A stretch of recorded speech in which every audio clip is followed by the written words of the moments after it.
That all look good to people? Okay, move on to mortality limits.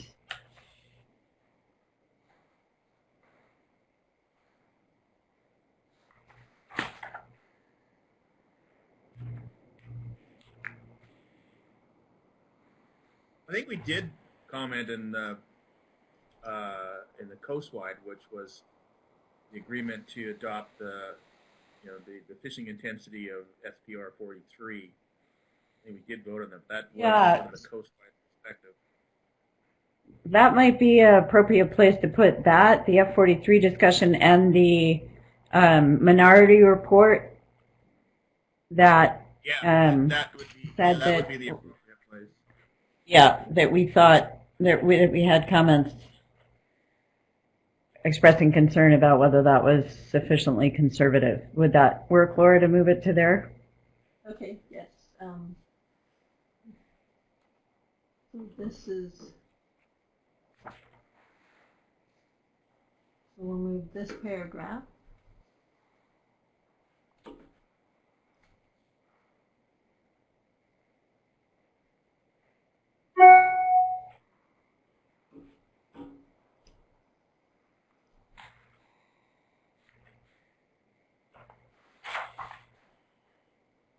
But above that, we should put in, just a reference to the discussion that overall the CB agreed to have with a SPR 43 and the 39 million pounds TCUI. Then that follows. Then the regulatory areas follow from that. We didn't actually have that conversation. I guess. Well, that's fine. We did. I was thinking we had it a little bit later, but maybe this is where we had it. No, we started with the coastwide perspective, and then we talked about the SPR 43, 39 million pounds, and then. Right. It's all coming back to me. I start each day fresh, I start each day muddled. We have two hands up. We have Mark Carroll and Chuck Ashcroft. So, Mark. Oh, great. Okay, go ahead, Mark. Yeah, good morning. Can you hear me? Yeah. You can. Wonderful. Thank you.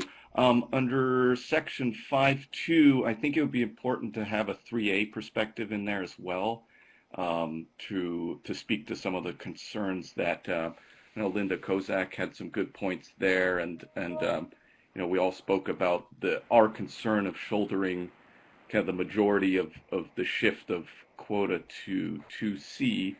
A lot of us voted for it, myself included, but I think it would be great to have some wording in there about that. And perhaps I'm looking to some of the other 3A people for some thoughts on how to word that. We could even perhaps form a small breakout group and do some wordsmithing on the side if that's helpful. You're right. That got missed, and I had notes on that. But if you guys want to send us some bullet points to put in there, that would be great. So we make sure we're captured. Okay, great. Yeah, thank you. Yeah, maybe I'll type up a few things and I'll share it with other 3A people and anybody who has ideas, perhaps just email them to me. That sounds good. So, Chuck. Yes, thank you. I'm just noting that we've mentioned the word minority report, but actually it looks like it's actually lumped into the general discussions rather than set aside as a minority report. Is that the intention? It's just to include it, all that was said, whether it's just you state a minority report, but really this is in the main body of the report. Yeah. I'm just unsure about that. Well, yeah, I mean, I think that needs to be, I will defer to Lara about what the process is for where minority reports go, because this is a minority report. I think historically we have, and maybe this has changed with the new terms, but we have included it just below, reflection of a majority vote, just to ensure we're capturing all perspectives. So I think it needs Laura. to be a reference that this is a minority report from, where it was coming from. I'm blanking on where Rebecca area it's. Well, it was, I know, expressed by Malcolm's group, MPFA, as well as the ATCA fishermen, and if there's other groups that want to be associated with that, we can add that. Looks like Malcolm has his hand up, so you want to speak to that, Malcolm?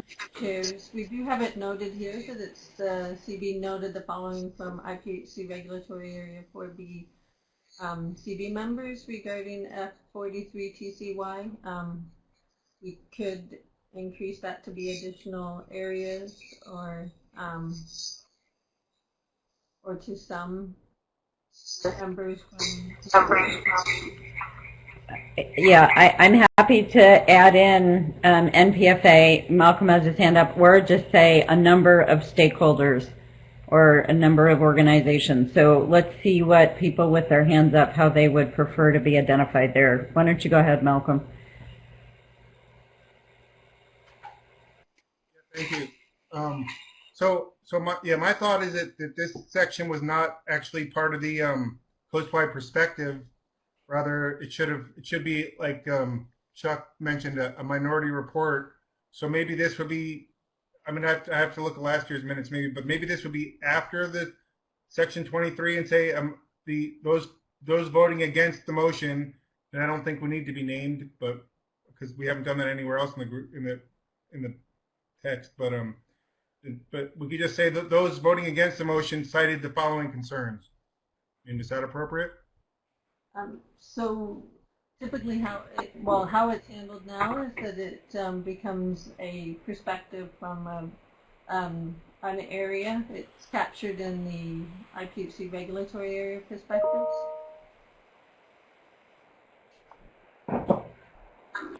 But I don't think we can, it's under coastwide for one, so it wouldn't be under an area, it should be under coastwide. And I think we can't say, 3A because it's not all 3A groups. So I would say those voting against express these concerns would seem to me to be an appropriate way.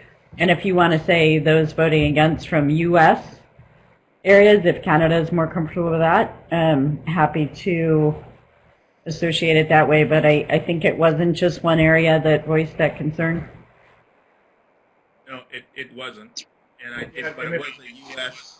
It was a U.S. Based one. So, how best to describe I think for the commissioners where the comments are coming from is important. Yeah. So maybe to say U.S. stakeholders, a number of U.S. stakeholders voting against the motion expressed the following concerns. Is that Rebecca with the hand up? Yeah, it is. Can you hear me? Yep. Go ahead, Rebecca. Yeah, looking at past minutes and also considering what makes it easier to look at past minutes and understand what went on, I think it would be helpful to note that this was a minority report. So somewhere in that line 26, note that this is a minority report. In the past, I was specifically told that specific stakeholder group names would not be listed. So I think not including the names, if that's still the standard, is appropriate. And if you just reference, a group of stakeholders, that would reflect the language that's in the terms of reference. So it says minority reports can be requested by, groups of stakeholders. And I think the location of this is appropriate because it was a minority report that had to do with the coastwide perspective. Thank you. Yeah, thanks, Rebecca. I think that will clarify it. So it'll come in the coastwide section, it'll come after the main action on F43. It'll be identified as a minority report, and we'll simply say a number of stakeholders expressed the following concern So it's here on the screen. and voting against the motion. The CB noted, yeah, so we have the CB noted the following from some, and then I put in parentheses minority. U.S.A. Conference Board members expressing the following concerns regarding F43 TCY.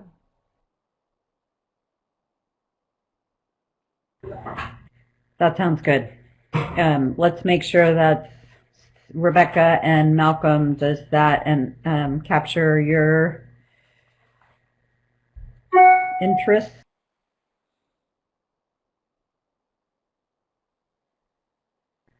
Malcolm, your hand's still up. Are you looking to speak again?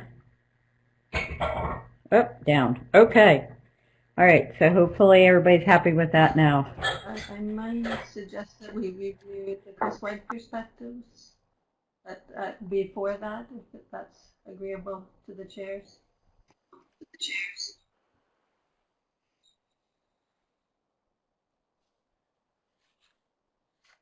Yeah. Recognizing these were the edits that we made early this morning. Larry, could you speak up? All of a sudden you're going faint. So yes, recognizing these are the edits that we made early this morning.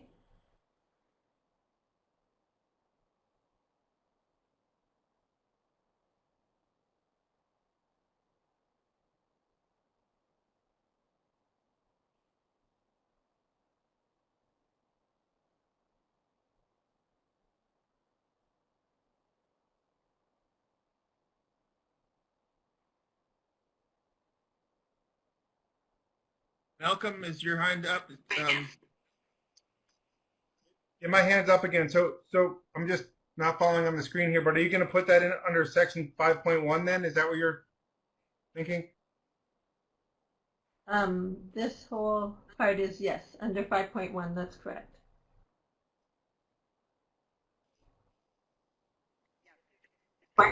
Yeah, so the coastwide perspective will go under 5.1 and the minority view about the F43 will also go in under 5.1 and under the majority coastwide perspective. Madam Chair, this is Forrest. There's a queue, at least, of one person trying to get in. I think you guys are a little preoccupied, but I don't know if you can let them in there. Thank you. We don't want people locked out, so thank you for letting us know. Oh yeah, it looks like Dan's been stuck waiting to be let in for about 15 minutes now. Thanks, Forrest.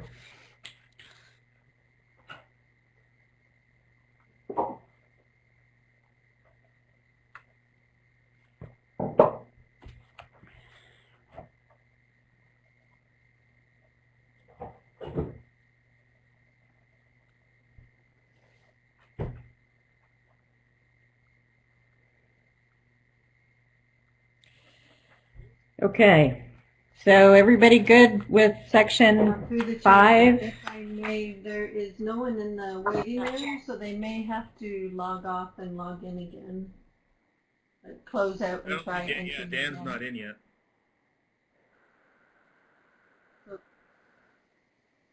Thank you. Okay, I'm just telling them to do that. Okay. Why don't we just give it a second see if Dan can get his connection problem dealt with. Yeah, and maybe while we're doing that, people can read through the rest of the section 5, because I think a lot of that's the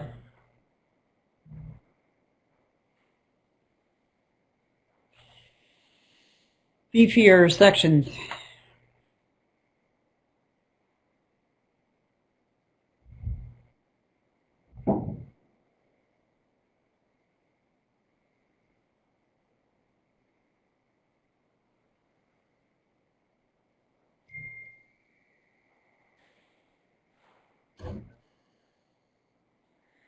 It's still telling him waiting for host. He's gone, checked out, and tried again.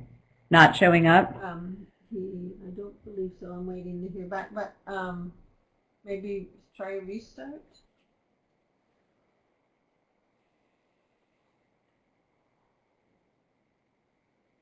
It looks like Linda Kozak has her hand up. Why don't you go ahead while we keep working on getting Yes, thank Dan you, in. Linda Kozak, Kodiak Vessel Owners. I just have a question on the area recommendations in U.S. waters under 5.3. Are failed amendments. I did make an amendment that failed, I think, 10 to 12. Are those not routinely included, or are they supposed to be included? They are not routinely included. All right, thank you. Really, we don't? Yeah. Okay. That's different from what I remember, but that's our practice. So motions that fail are not included. There is the opportunity for a minority report, I assume, if people wanted their perspective incorporated, right? We were told at the beginning of this that minority reports were not accepted. So that was, I think at one point was indicated that minority reports were only from a contracting party, but then we corrected that. So it is minority report within a contracting party can provide, as the groups did under the coastwide perspective, a minority perspective, and we can incorporate that. I did not understand that. That wasn't made clear to me, and so I had not prepared anything. My apologies. Well, that's because I gave you the wrong information. Well, so if you want to, yeah, so our mistake certainly misrepresented that at one point. So if you want to write up, a few bullets to capture that perspective, we can still incorporate that along with the other so Lara, comments that 3A people are working on. Well, thank you. I don't want to okay. Delay the process, so at this time I probably. So, Lara, the votes, the record of all the voting, whether they get a majority, does that get incorporated somewhere in an appendix of the report? It does not. If you are questioned about it or asked about it, when it comes up in the discussion, given it has the members of CB members from the U.S., you have it available to reference, but it is not part of the report. Okay, so this is quite different than what this is quite different than how we've done it in the past, and I'm not sure okay, we're not going to fight this right now, especially on a virtual platform. But somewhere, I think we need to be able to have that, whether it's an appendix or a reference of what the voting record was. I think we have captured that. And what do you think, Linda? I agree. I mean, I thought that at least the voting record of amendments that did not pass would be in minutes that could be reviewed. So maybe when we get through this, we could talk some about terms of reference and schedule a time for a group to think about that. The terms of reference under the IPHC rules of procedures, draft minority reports are limited only to information and materials discussed during the CB session. So not as part of the report. Yeah, but we're not talking about a minority report. We're talking about a vote that took place and a record of the vote. And we've always included them regardless of what they are, whether they've passed or whether they have, because it's not about there's the two national parties or contracting parties, the two national sections, and we report them in that way. So I don't know why to me it's a sudden change, and I don't think I missed out. I don't think I was totally spaced out of last year's meeting. Well, this Yeah, so what I would suggest is let's make sure we're providing people now with the opportunity to share perspectives of a minority and incorporate it into the report, since that's what it says in our term of reference. And then when we get through this report, maybe we could revisit terms of reference and think about a process for changes if that's what seems appropriate. We've got 3 people with their hands up, so I'm going to go to Jeff Kaufman. Yeah, hi, Linda. Good morning, everybody. Is this a good time to talk? I don't see the comments from Area 4CD reflected under the regulatory area perspectives. Would this be a good time to raise those comments that were raised yesterday? I think we want to do that, right?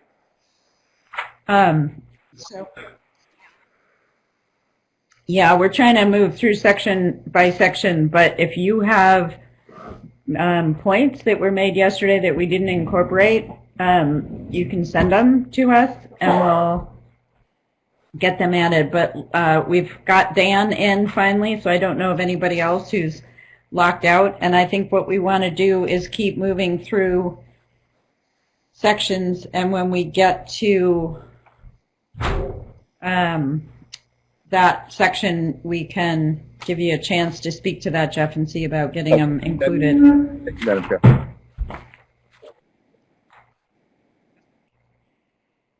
Let's see, Malcolm, you want to go ahead? Yeah. You got me? Yep. Hello?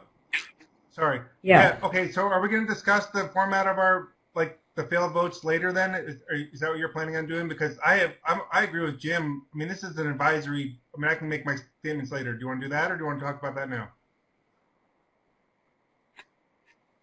I think what we're going to do is take that up after we finish going through the report. So for now, I think we're a little bit tied into including minority reports within our main report, and then fixing the system of leaving out votes that failed when we get to the end of this, reviewing this draft report. Okay, I mean, I completely agree. It should all be there. So let's just revisit that when we get through this draft report. We've got one more hand up over there. Jerry? I'm trying to figure out where we are with the... Not trying to pile on this, but I mean, I think that there is a significant difference between a minority report and the document containing an actual record of what happened.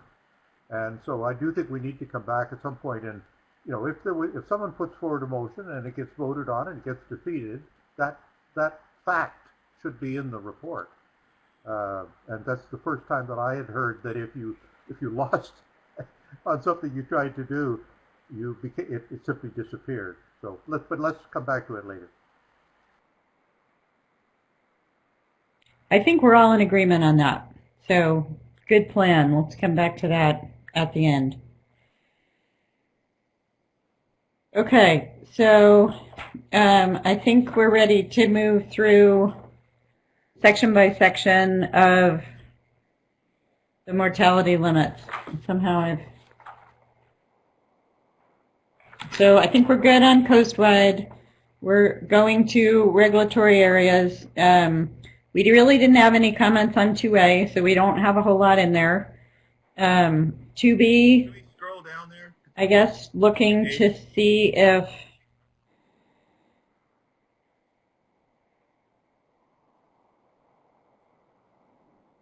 if 2B is, we got a lot in there from what was sent, or A whole lot.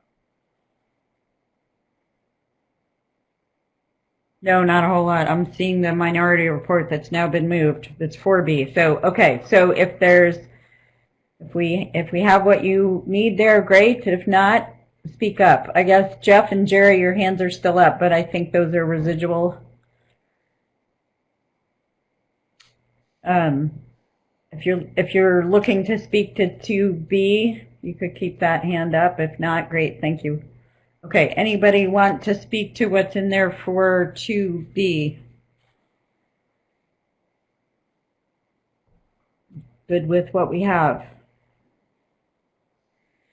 Okay, then let's kind of skip over the,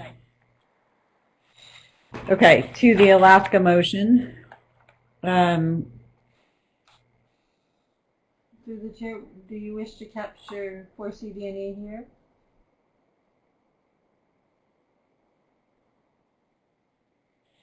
I'm a little confused about the order of this. I would have thought we would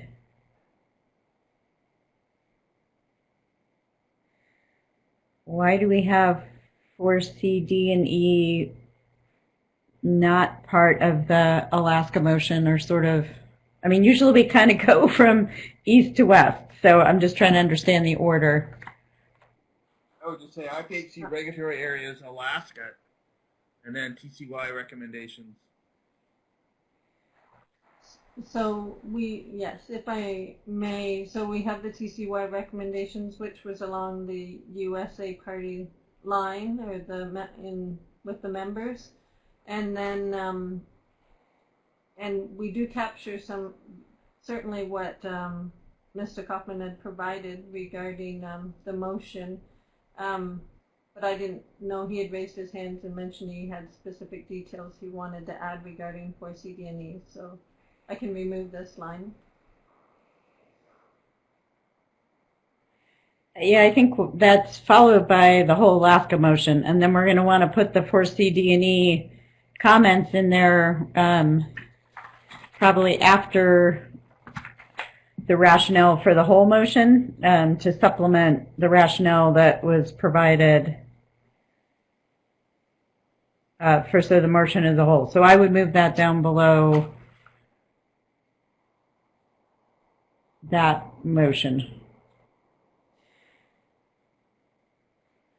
And then I would just ask that people look through what's here, what's the rationale that was provided largely by Forrest. If we're missing key comments from any areas, I know 3A is working on some, so we'll look for those.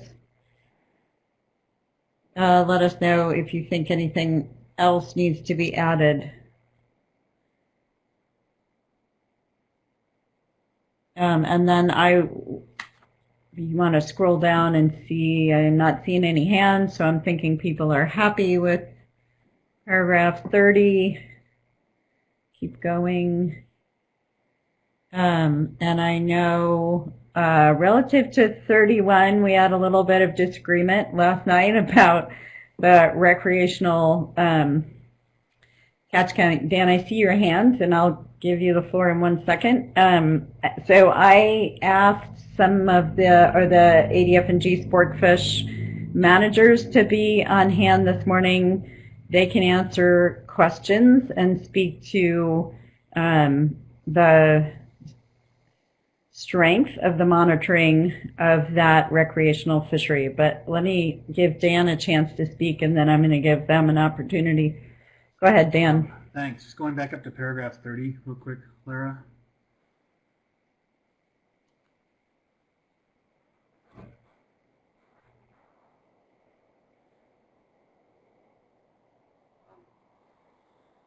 So I think okay. Go ahead, Dan.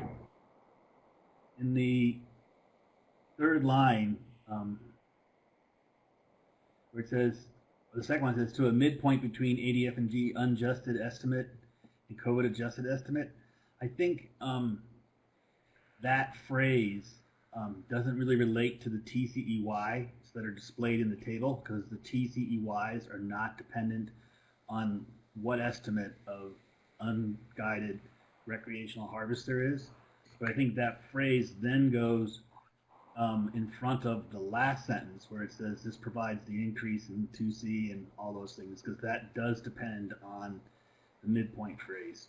So it doesn't really affect the TCEYs in the motion, but it is in context appropriate for the last sentence that frames the increases that are being projected.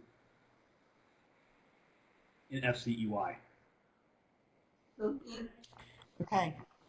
Okay, so we should move that sentence about unguided harvest in IPHC regulatory areas 2C and 3A being adjusted to the midpoint.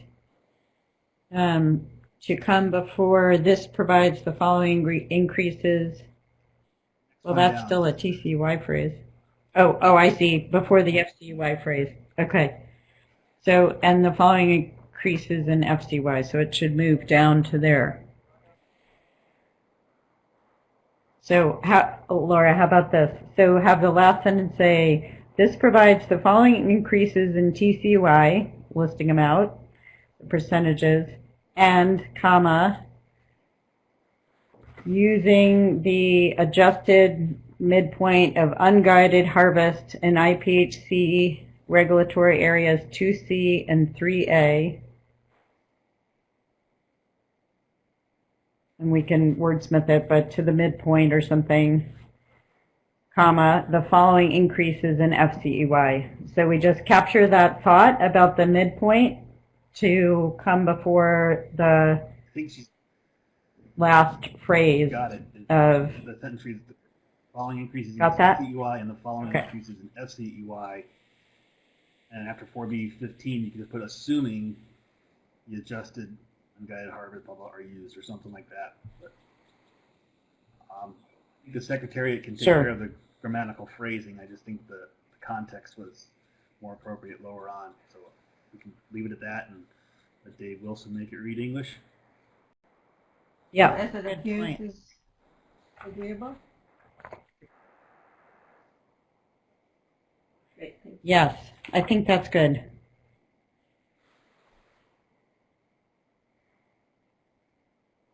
Okay, so now I think we can go to the next paragraph, Canada's concern, noting that this is a domestic issue of how quota is moved, or FCY is moved within area. And also, we had a little bit of disagreement about the no independent verification versus limited verification. So I'm happy. Someone has an open mic. To allow the sport fish managers to speak or answer any questions. So looking to you, Jim, you had concerns about how this fishery is managed. They're standing by to talk about, Okay, so it is a peer-reviewed Okay, so management program. what we need, what we're here for, is to make sure that the way what is written down is really what was the intent of the speaker. Now, and I think there are problems with the way this has been captured and written by when it was submitted. So really this is the question is the proposal from the U.S. side is to revise your unguided sport harvest estimate, reduce that based on assumptions of COVID-19 reductions in activity, and move that over to the guided. So that is a domestic issue. Yes. The question that Canada is bringing forth, and I'm hoping that there's going to be Chris or someone to speak to this because you did bring this up, that you may be collecting data, but you don't have any in-season. The way we look at it, these projections for unguided are done a year after. Now, our understanding is, or Canada's understanding is that yes, you have collecting data in season, but there doesn't seem to be data systems in place to be able to take that data in season and then make any adjustments in season if you see that the assumptions of harvest are significantly higher than what you have, what was assumed to be, because you don't actually do that until the following year. That's the point.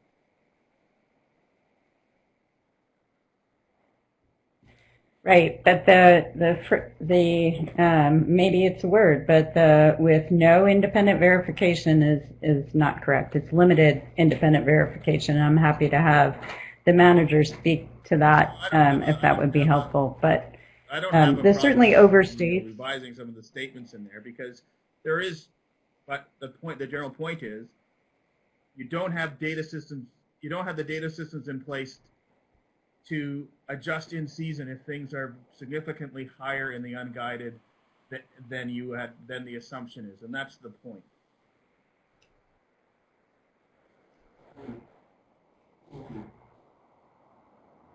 Yes, and my problem was with portraying this as no independent verification when it is in fact a fairly rigorous data collection system for the recreational sector, and there is verification on the dock that goes on. It's actually won national awards, their survey system for this recreational fishery. So I just had a problem with how it was being portrayed here, and I think the managers at Fish and Game wasn't quite fair to them and how this was stated. So I would at least like to see that word changed, and that was not. Okay, so that's where I have a problem. I would like that word changed, and that was not something that you were ready to do last night. So looking for input from Chris. So it's more visible, but it is paragraph 31. Okay, can you hear me? I'm having connectivity issues this morning. Okay, so we're saying change the wording from it is all self-reporting with no independent verification to it is all self-reporting with limited independent verification. If that's the case, yes, then I'm fine with you changing that.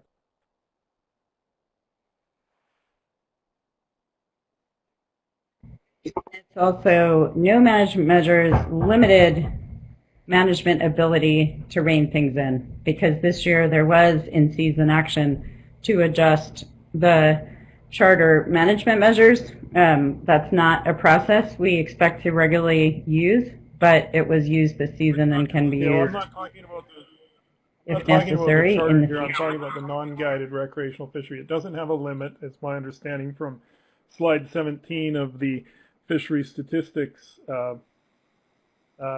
page, and my understanding is there's no in-season management data collection that allows you to collect data in season, and there's no management measures in season that could be applied to rein things in if the projections are wrong and you end up with an overage. So there is in-season survey of catch that goes on. There is not in-season, there is not a limit, you're right. What they take is deducted off the charter catch and the commercial catch in setting subsequent years allocations. So that's why I say it's not correct to say that there's no verification. Sorry, Jim was talking to guided. So unguided does not have a limit. That's sort of priority in Alaska and comes off the top before setting other domestic allocations. So I'm okay with saying limited in season and.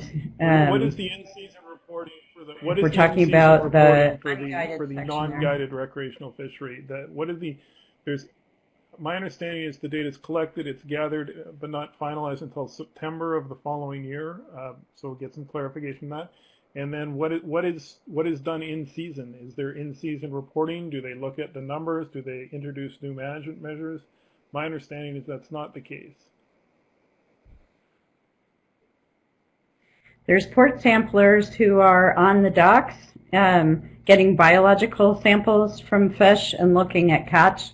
And yes, the primary tool is a survey, which happens in the following season. Right. I'm not disputing. But there are port samplers. I'm not disputing that there's limited independent verification. So perhaps you don't like no management measures because one could argue that independent verification people on the dock in season is a management measure. So if we could say there's no in season reporting. But my understanding is there's no way to sort of say, hey, we've got to rein this thing in now because our projections are wrong. There's no management measure that could be introduced to reduce the daily limit, introduce a limit. I don't know if you could close the fishery. I'm just not, my understanding is there's nothing in season to rein things back in if these projections are wrong. Yes, there are management measures in place. There is not a mechanism to change those management measures because that's the priority. So, we can, if we modify the language to say limited in-season verification of catch and management measures are not adjusted in season, if projections are wrong, then I think I'm comfortable with this. Okay, well, and let's give Brian Ritchie. Okay, so it does not have a limit. Yeah, usually the term we use in the guided sector for what I think they're referring to is potential latent capacity in the would be potential latent capacity in the unguided sector, and what I think they're referring to is a response lag, a lag in the time between data collection and data projection, because there are no management measures in place to cull that latent capacity if it comes up, and I don't know if that helps with the language at all, but yeah, I definitely understand what they're saying here.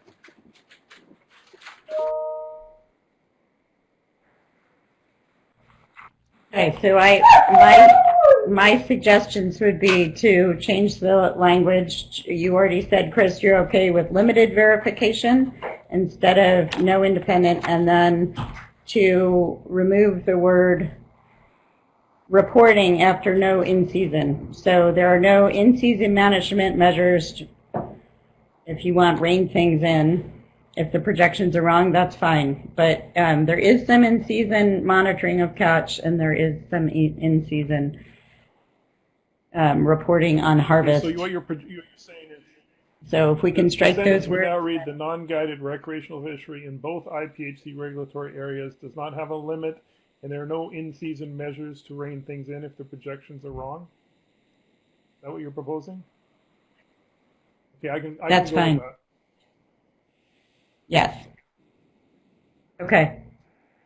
We couldn't find agreement on that last night, so if we can make those changes, that's great. And I'm sorry to take up so much time. Does that reflect the changes?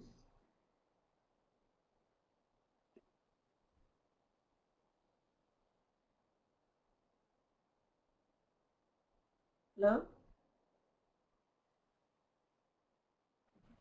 I'm good.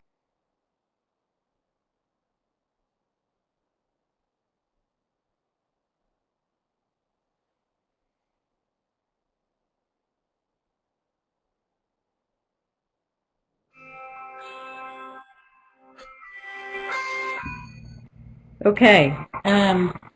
So is there? I guess we're gonna come back to this section once we have language from 3A that they'd like reported.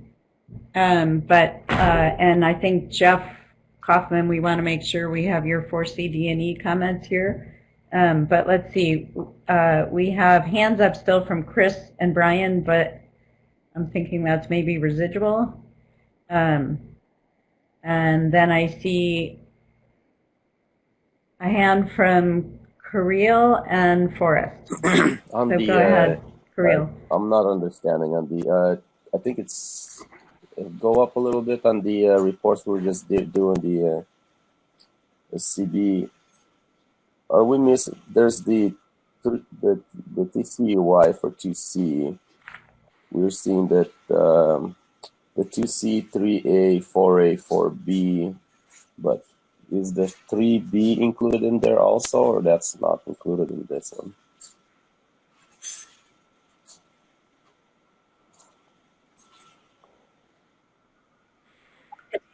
I'm looking at. So, are you looking at the table, 30, or are you looking the for CB members noted and a little lower here, where we have the percentage rates 2C 3.2% increases? We don't see the 3B in here.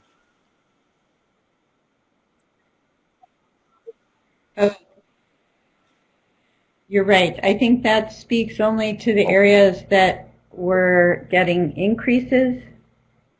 Okay, that's So clarified. 3B, So 3B wasn't never had an mentioned increase. there.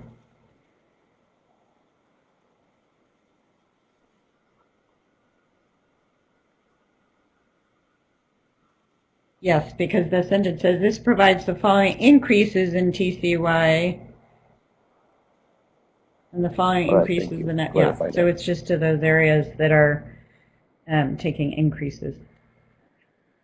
Yeah, thanks, Forrest. Madam Chair. Thanks, Krill. I think that, can I work on that paragraph a little bit? It still doesn't quite read. I think like proximity effect wouldn't probably go in FCY. But so I just was able to take a screenshot. I wasn't before. Would it be okay if I just wordsmith just a little bit more and send in, just like 3A is sending?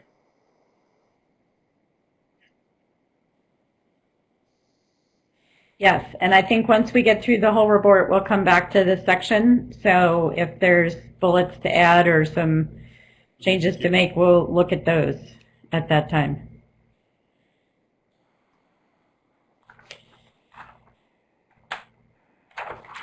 I was just gonna. Let's see, Dan. Fine, but that sentence which says increasing list 2C is a 3.2% increase, and it's not getting a 3.2% increase. So I'll just wait until Forrest comes back with his revised version. Thank you. The decrease, yeah.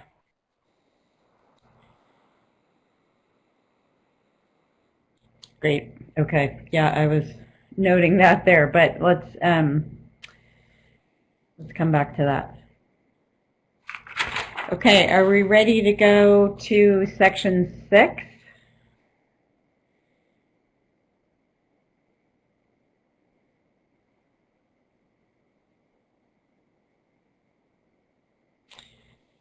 I think this is all pretty straightforward. I did want to make sure 2A people, if any of them are here, are comfortable with how we captured. We did receive an email from a gentleman from that area who said that he had reviewed the section as well, if you recall.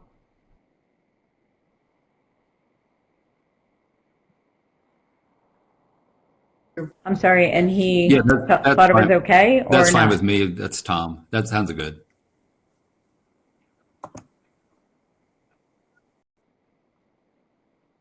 Great. Okay. Thank you, Tom. All right. Anything else on section 6.1?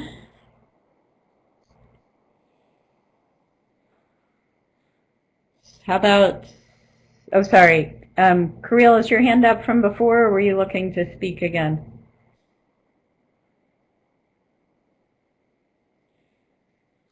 I think that might be left from before. Okay, 6.2, the charter management measures. 2C3A, all good with that. 6.3, the other fisheries stakeholder.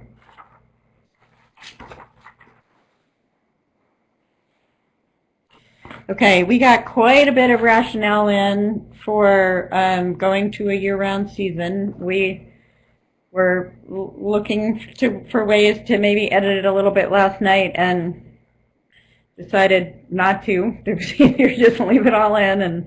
And so if anybody feels like that should be shortened or corrected, let us know. It looks like, Robert, you have your hands up. Paragraph 45, could we maybe break that from into a separate notation and put Canadian vessels, because that was what I was kind of speaking to, is for unlike or non other groundfish fisheries, we have a mortality limit. So if there is a closed season for halibut, we have to release it, and we're penalized for the poundage of halibut that's released. So if we could put Canadian vessels and maybe make it that a separate bullet, if possible. So starting with the, for example. So starting with vessels the, that are example, licensed. So it should be probably Canadian vessels that are licensed to fish for sablefish, rockfish, hook and line. So if you could put Canadian vessels, okay, and maybe make that a separate bullet, because okay, it is kind of different than dock sales. So, but I don't know how to make it any shorter either. Sorry. That's okay. Thank you. That's okay. Thank you. So Laura, did you catch that? Canadian vessels right here. Yeah. And It's the beginning of the third sentence, yeah. So put in Canadian vessels and make it paragraph 46.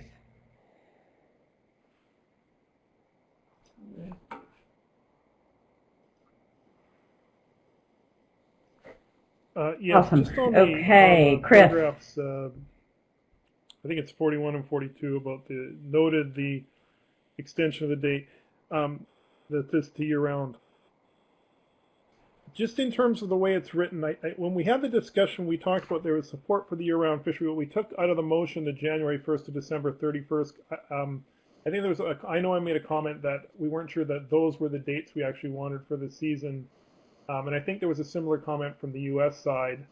And I just the way it's laid out, it looks like we may have endorsed it January 1st to December 31st. And I just wonder if I think we need to note that, make sure it's noted in the paper that we endorsed the year-round fishery, but it wasn't necessarily those season dates.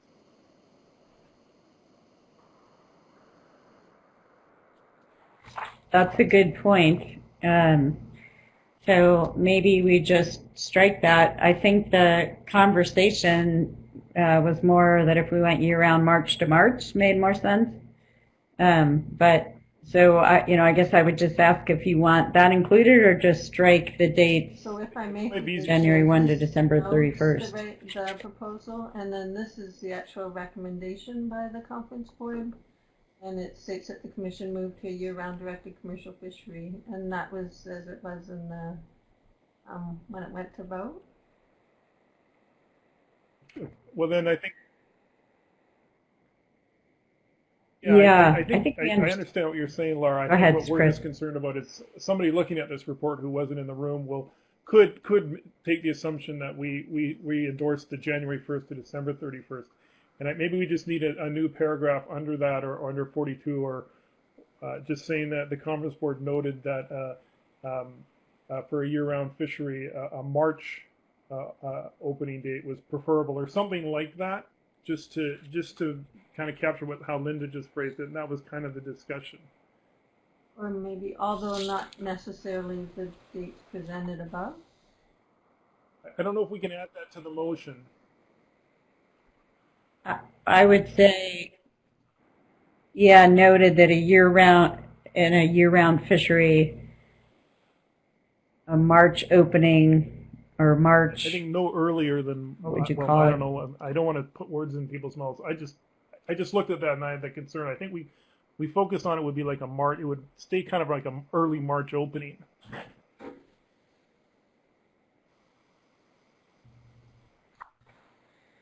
So it would be sort of like a March accounting year. February to March. March to March accounting year.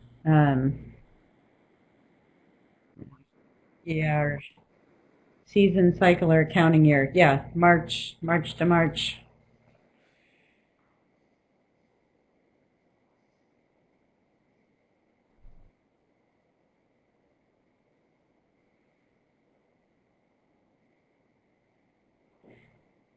Yeah, should that say, well, that's fine, season or accounting year, but I think then you know what we mean, right? Does that seem perfect? Okay. Thanks, Chris. Good catch. Thanks, Linda. Megan? I know that we had some conversation around the practicality of this in America, and I was wondering if we could add a paragraph, something like the CB noted in America a year-round season may be problematic due to RAM and the need to post proposed regulations in the Federal Register.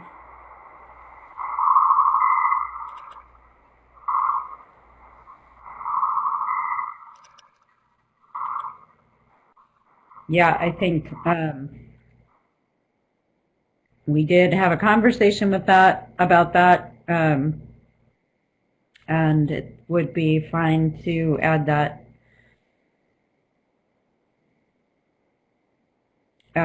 Did you catch no, that, I Laura? catch Do you it. want me to write that Would and send it to like you? it after paragraph 48, or would you like it after 44? Or part of 44? Megan, any thoughts on that? It could be fine as part of 44, or it could go after 48. I think either way captures the conversation.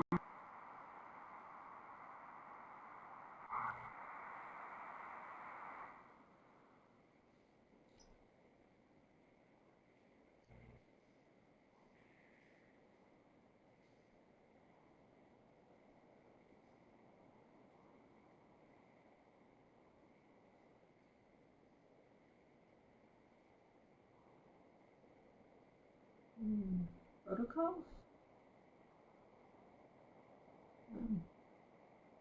Implementation? Yeah. Logistics and implementation.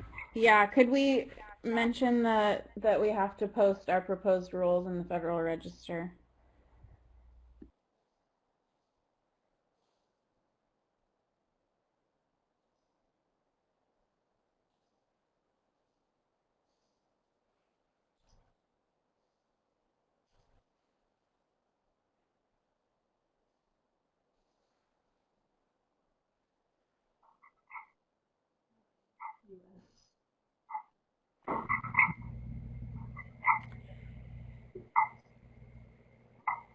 Okay, thanks, Megan. Linda Kozak, or Chris, were you looking to speak again, or is that?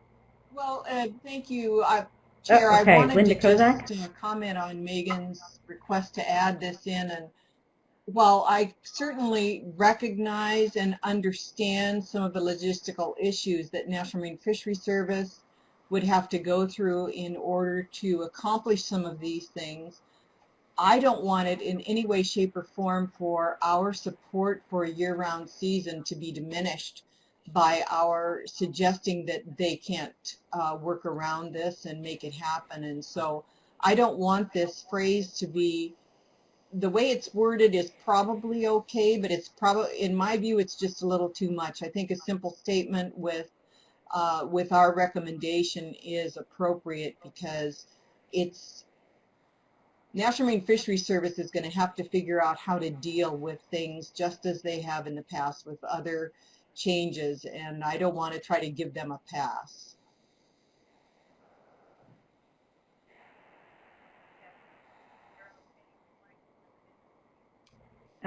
So if you're okay with the language as is, we can leave it, or we could add language that the U.S. stakeholders urge managers to resolve these issues, or, you know, we can, I guess, suggest what change you'd like to see. We believe these if you'd like to see a issues change. are solvable, and I don't want in any way, shape, or form for us to try to give them a justification for not doing it. This was overwhelmingly supported by the conference board, and I know it reflects that in the vote count, but I just don't want in any way, shape, or form for it to be presumed that we're thinking that if it's going to be a problem not to do it. And so this language is okay, but it's almost hovering on the place where I'm not comfortable.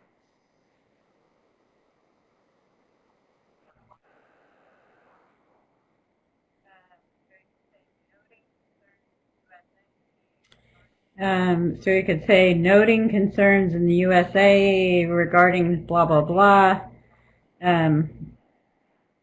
but urging. Would it be better if we said noting the concerns of some of the U.S. regarding contracting party implementation?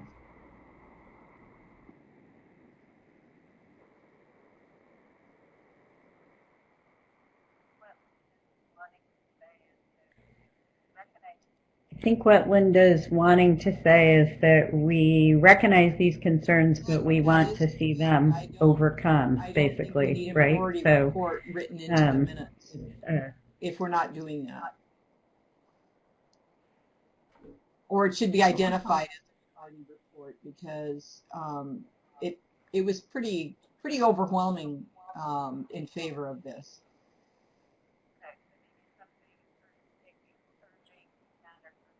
Okay, so maybe it's something urging managers to overcome obstacles. I just don't want to have anything logistical obstacles.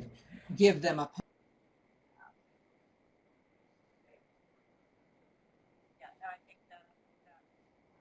Great. Yeah, no, I think that was clear from the discussion, and that's what we hope they're able to do. Okay, good. RFA California. Hi, Linda. Yeah, this is Tom. I think we decided to say that we would like to go to a year-round season and leave it at that and let them figure how to do it. If we start trying to mix a fiscal year rather than a calendar year, it's going to throw all kinds of roadblocks on how they're going to put that in the Federal Register, how they're going to account for harvest. So I think we'd be better to say a 12-month season or a year-round fishing period and let them figure out the details. Because the more we complicate this, the more goofy it's going to get, I think. So.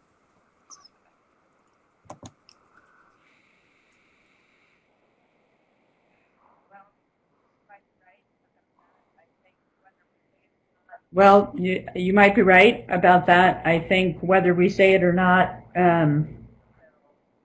they're aware of these issues. So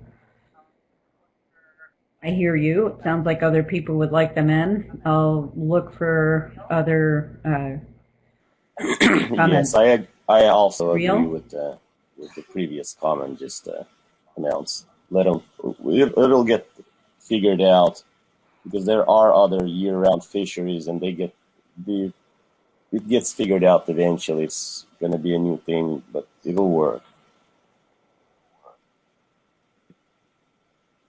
Thank you.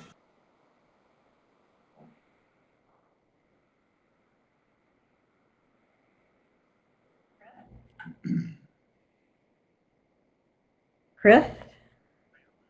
Oh yeah, my comment is, I mean, I thought we did discuss during the meeting keeping it sort of March to March or something like that. So I think it needs to reflect the discussion of what was said at the meeting.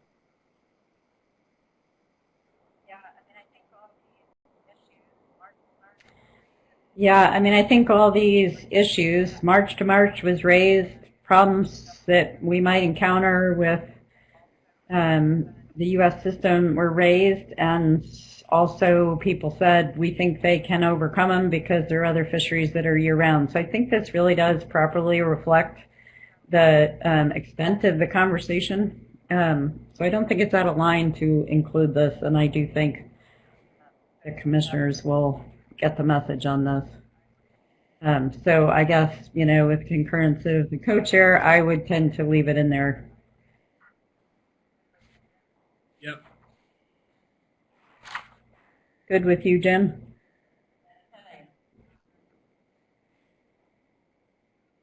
Okay. So where are we now? I think we had...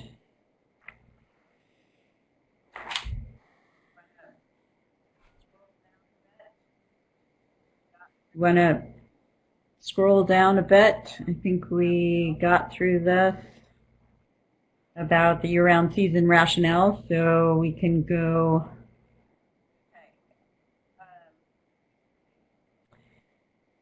Okay.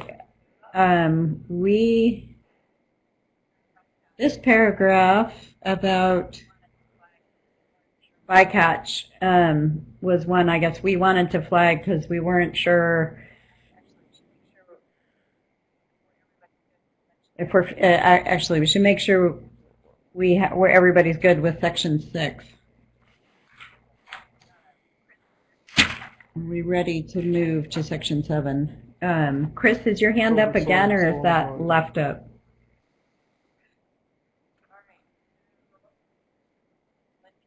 Okay. All right. So I think we're ready to go to Section 7, incidental catch. And we did have this one sentence about the CB noted the MSA review of bycatch had been anticipated by the CB and is not currently scheduled. We know some people had said it was scheduled and then dropped. We weren't sure it ever was scheduled, so I just wanted to see, Jeff Kaufman, this was your motion, that you feel this properly reflects your comments, and also other people around the MSAB felt like this was consistent with the MSAB review of bycatch. We may have talked about, maybe moving in the future, looking at bycatch, but we hadn't scheduled anything beyond our dealing with scale and distribution. So that's kind of where I kind of flagged that. So if I'm anyways, just do want to clarify that.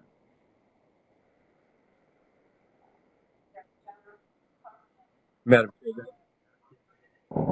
So Jeff Kaufman, I think this is your motion. Does this look it looks good to me. okay to you? I think that's exactly as we had it on the screen. Thank you, Linda.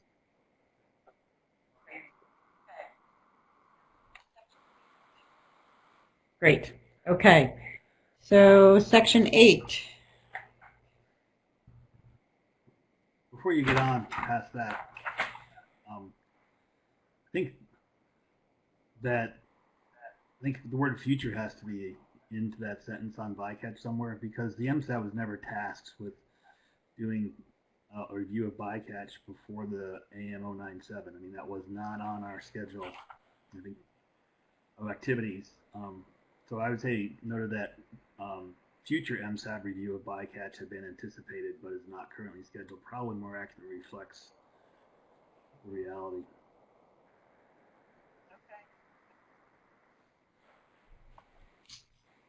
Okay. Future after MSAB? That makes sense. Before MSAB. I'd say CB noted that future. Before CB noted.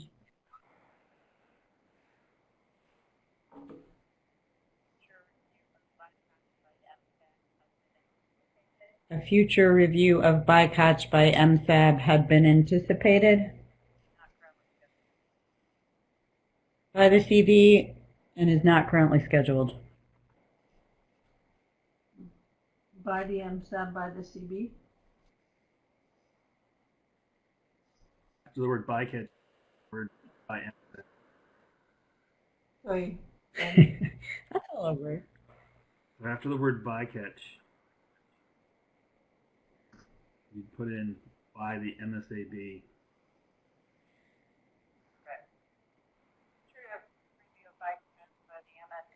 Okay. Future review of bycatch by the MSAB had been anticipated by the CB and is not currently scheduled. Okay.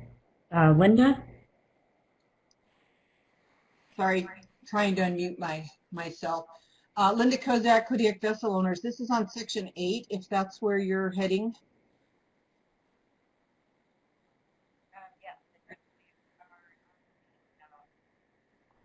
Yes, I think we are on 8 now. I believe that this section was the result of a motion that failed. And I do know the U.S. side voted in favor, but the entire vote was taken by the entire conference board, and the motion as presented failed. So I don't see the numbers listed in this section regarding how the vote went, and I don't. If we're going to be consistent about failed motions, I'm just trying to make sure we're all following the same process and protocol. I'm not trying to be picky or anything, but it just seemed weird to me that this was a failed motion that was included, whereas mine wasn't. Yes. Oh, yes. I think our intent is to. Go ahead, Laura. Your motion. Right? Isn't that Linda? You had mentioned that, correct? Well, I don't see in this section the vote results on how we voted. I abstained, just for the record, on the motion, but the motion, as I recall, that was taken by the full conference board failed. It did, and indeed that's why it's noted, and it's noted by the U.S. because it passed on the U.S. side only. But yes, if you have input from a minority or to capture the discussion on the, I believe it was the amendment, correct? An above motion. I would ask that the vote tally be listed under this section for the motion.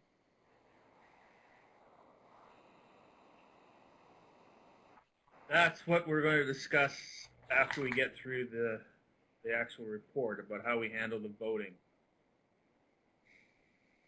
Well, I think it's appropriate as a matter of process that any vote that is taken, the vote tally be counted and noted in the minutes. Yeah, just keeping in mind this is a condensed report to make it more digestible for the commissioner. But yes.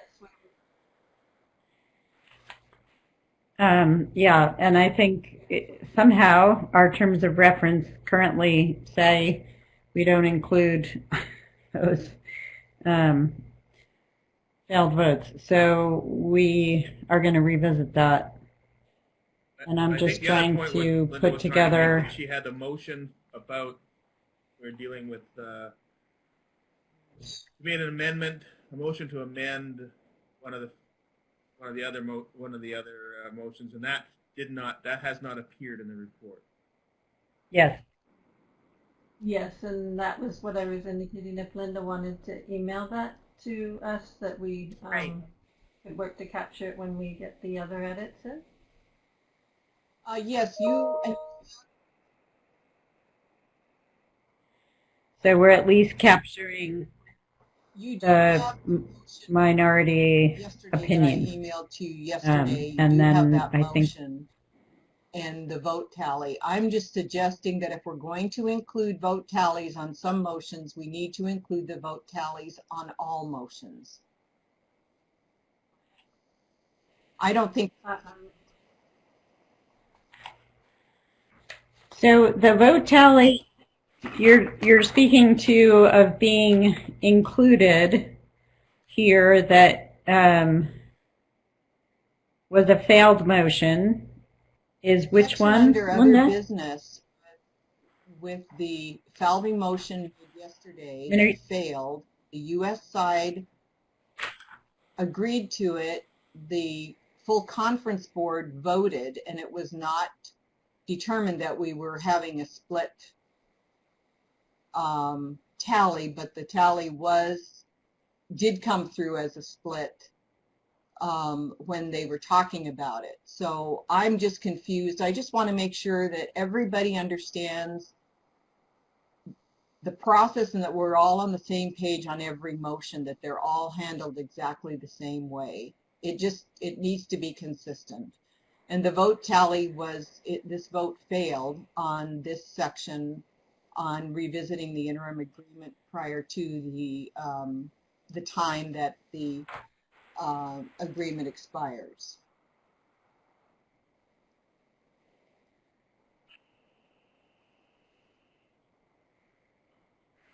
Okay. All right. Well, I think we are going to have a good conversation about what's in and what's out once we get through this report, but duly noted. Dan?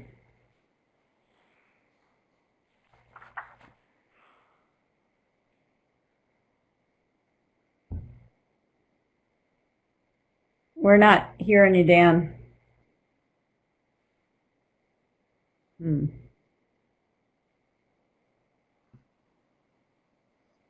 You look now? Still not hearing you. I don't know. Okay, good. I was going to say, without speaking to whether Now we vote tally has can. been included or not, if the decision is to include one, I believe it would go under paragraph 55, which has the therefore we recommend, because that was the action item that was voted on.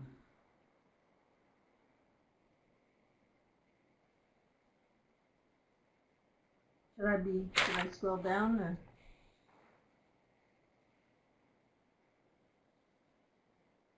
Yeah, because my numbers are all different now, so.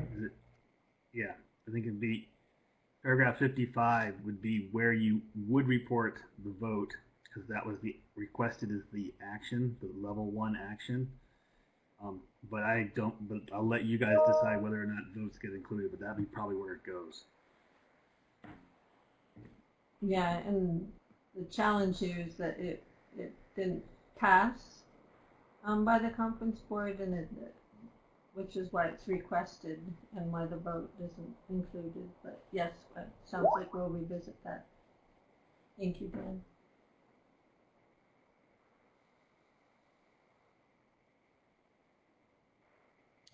Dan. Okay.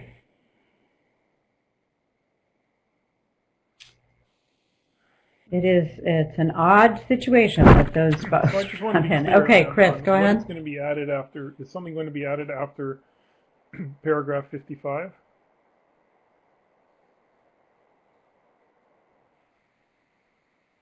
Not at this I time. think Linda Coase or not. I think we are not. Yeah, what Linda Kozak, well, so we are noting a lot of concern from stakeholders that we are not capturing all votes, but we are following our existing terms of reference where we don't capture those. And I think we're going to visit So that is after we something going to be get added through this after report. paragraph 55?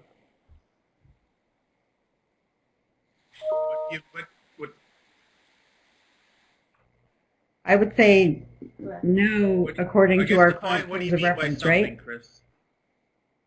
Well, I guess the thing is, if we're going to record a vote, or what? usually it's or the results, but you sort of put the comments first, or just a consistent. You put the motion first, I think in past formatting, and then all the comments below, or the comments all first and then the results.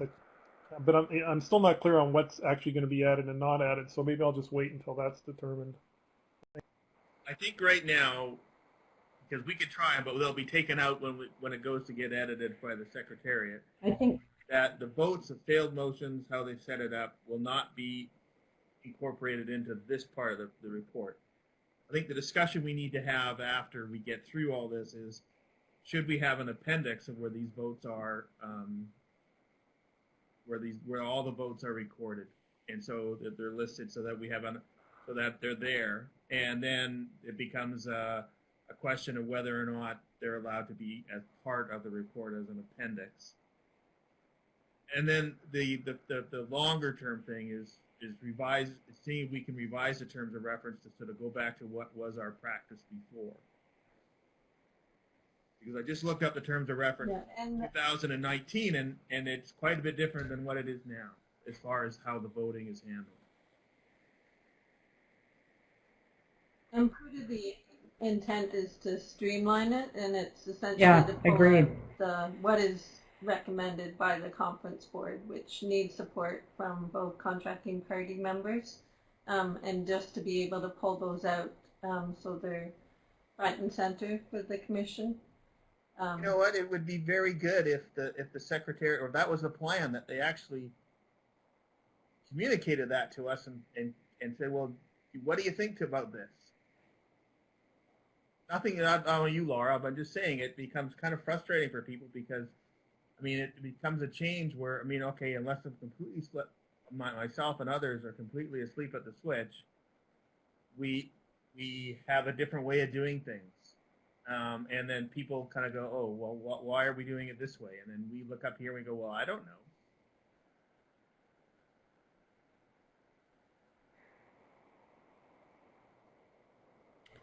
Yeah, so let's come back to this because I think, to me, it makes perfect sense to reflect votes. Yeah, So, I'm sorry. I know you're trying to it's move pretty on, standard but I would practice. note Rebecca? paragraph 19 in the 2020 Rules of Procedure, subparagraph A specifies that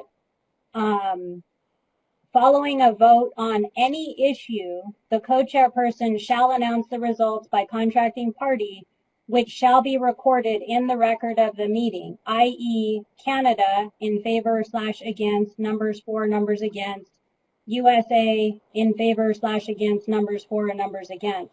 So in looking at our current terms of reference, it's clear to me that every vote should be recorded in the record of the meeting along with the number of votes. And I understand we'll discuss this more at the end of the meeting, but I just wanted to point out that as I'm looking at the current terms of reference, it's right in there that this is how it should be done.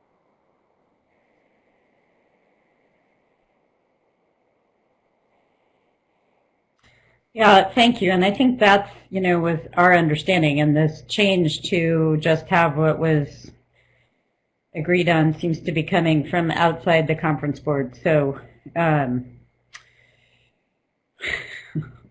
not a great situation. I think the conference board should be able to control what our terms of reference are and operate according to them. So thank you for that, Rebecca. Who is that? Jerry, it looks like, has his hands up. I have a suggestion to make as to how to deal with this one. I mean, the paragraph 55 starts properly. The CB members from the U.S.A. requested the commission. And so a request clearly, in this case, took, as I recall it, took the form of a motion. And so it would, if it said requested the commission, by motion, the motion, and then give the results of the motion, which was a curious one in the sense that it leaves us in a situation where you can argue that the commission isn't actually requesting this because it failed as a total vote, but it passed on the U.S. side. But that's not really an issue. The point is that if it says, if the vote count is included there, then the rest of it follows properly. The summary that goes on notes what Canadians, what the various sides, what position they took. So I think that's the way to get out of this one, and to be consistent with the terms of reference, which clearly were intended as one of the committee that helped to move this forward, to make sure that the minutes were an accurate reflection of what happened at the meeting.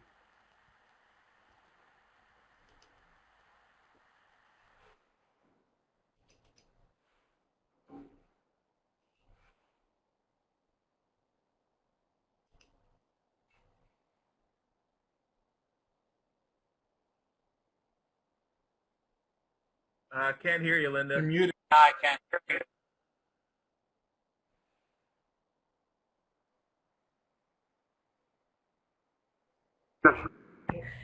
Laura, can you explain why those votes are being edited out when including those votes is consistent with our terms of reference? Last year, it was my understanding that if it was a conference board recommendation, then it would be, the votes would then be noted. If it was a request from one set of members from a particular contracting party, then it would be requested or noted, and the votes wouldn't be included. But yes, we can definitely follow up with this. I imagine we may need to take a break at some point and then have more clarity when we come back.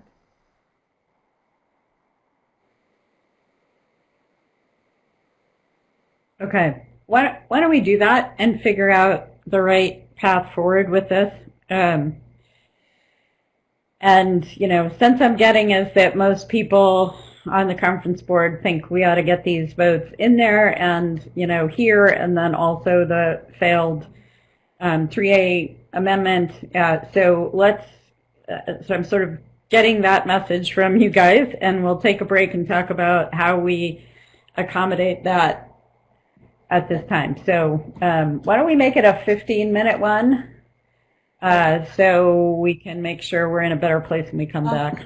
Yeah. So thank you all. Sorry, it's such a muddled process. If you have additional Go ahead, edits, Laura. I think Forrest was making edits, and I'm not sure if there is any, and then Dan with Horace maybe, but if you could get those to me during the break so we could have them ready to review as with the board, that'd be great. Okay, thank you.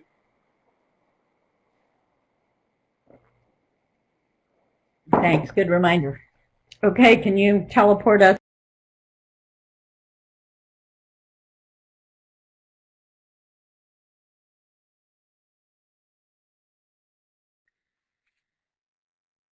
Can we talk on this one now? Can people hear me?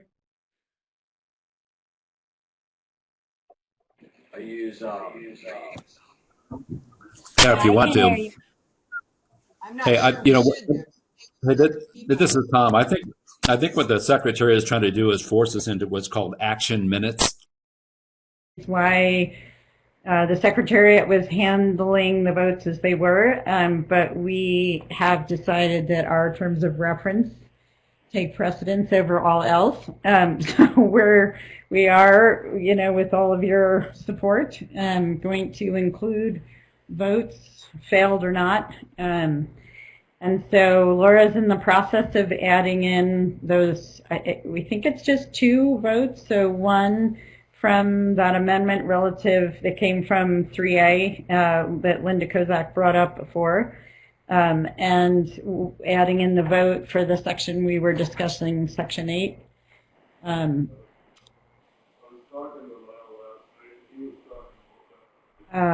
And it looks like we have a hand up, but if there's other votes we miss, we will. And then we've also had some language sent to us from 4CD&E that Jeff had brought up, also from IPHC that had been spoken to yesterday, but we missed it.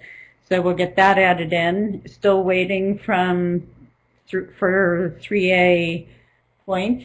And I think that's it. And once Laura finishes patching that in, she'll have it back up on the screen. Megan, did you have something else we missed? Yeah, I think there's one more vote that would need to get added back in. There was an amendment to also look at the maximum size limit when we were talking about the MSC process and looking at the minimum size limit. It was a failed amendment, but I think that should probably get included too.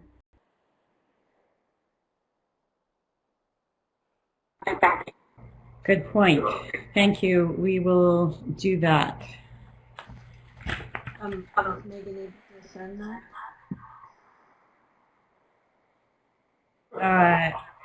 I know I have notes on that, but if Megan, Megan takes great notes. So if you want to send us anything on that, Megan, that would be helpful.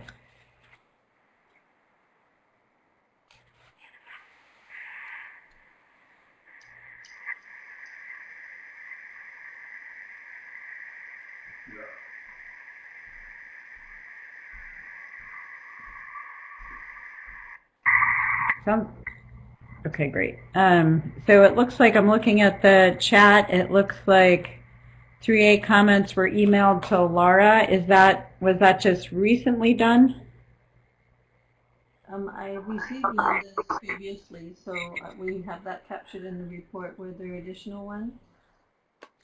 Mark Carroll from 3A? Yeah, I just sent that it was a little bit before break. Okay. Did you send it just to Laura or also to me? Because sometimes... Just to Laura, but I'll send it to you as well right now. Okay.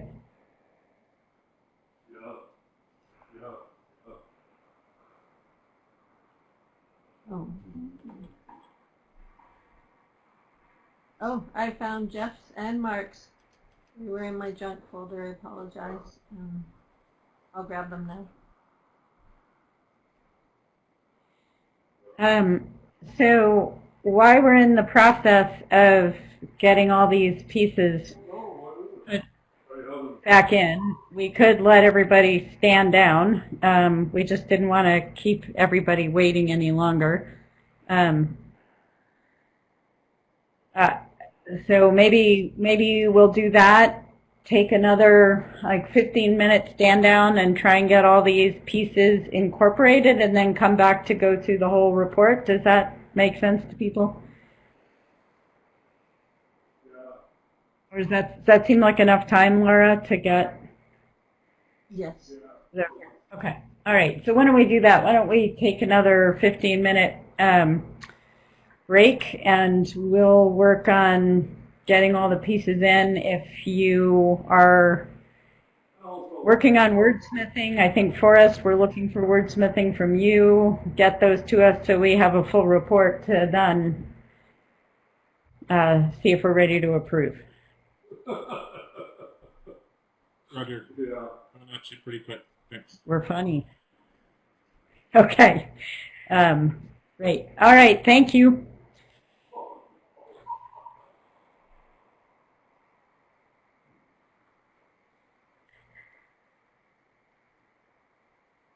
You want to switch us back into break? Break room.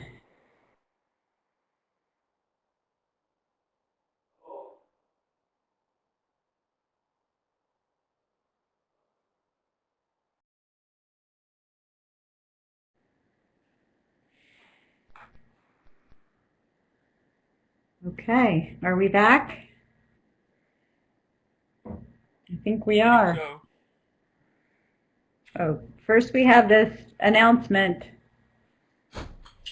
A gathering this evening, 6 p.m. Pacific time, I assume.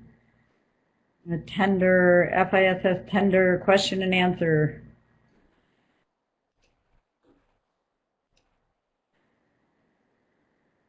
And was the link sent to people? Yes, the secretary will put it in the help desk. Okay, great. All right. So now we are, I think, have a complete, we hope, report with all the pieces people sent us. Thanks so much for doing that. And we're going to, the first place we incorporated new material is 3.1, and it should be after paragraph, my paragraph numbers have changed from mine, but so after the motion on having the MSAB look at the minimum size, we had a failed motion on maximum size. Maybe you want to scroll down a little bit? Where is it there? Okay. Okay, great. And that was discussed. Apologies, Oh. I hit my keyboard.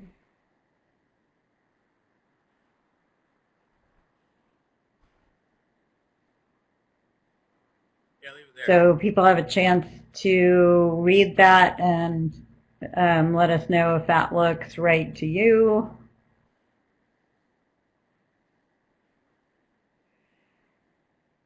There's a cursor kind of in the way. That must be, Laura, do you have control of that cursor? There you go. Okay, is that, anybody have a problem with that? If not, we'll move on. Looks good. Okay, so can you go to the next place you added text? Probably the main motion on Alaska areas. We had some wordsmithing from. Oh, we did have 3A that we added. Did that come in before? I thought that came after. No, but I mean, I thought that appeared in the report after the main motion. Anyway, go to the next place where we've incorporated new material. I'll leave it up to you. Okay, so the 3A section is here.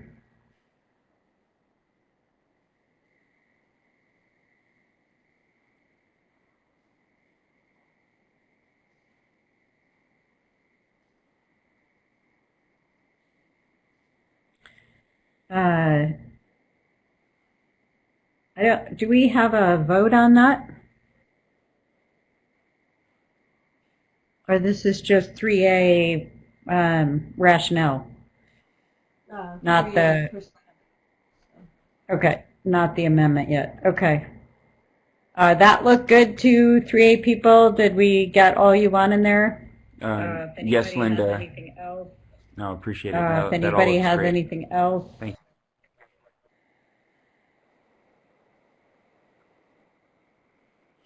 Thank you. Okay, and now the 2C, or this is the Alaska motion with Forrest. Just did some wordsmithing. So take a look at that, make sure that all looks good to people. Maybe scroll down in a minute, Laura, so people can see the rest, unless we can make that bigger. Somehow isn't bolded anymore, the two noted in there.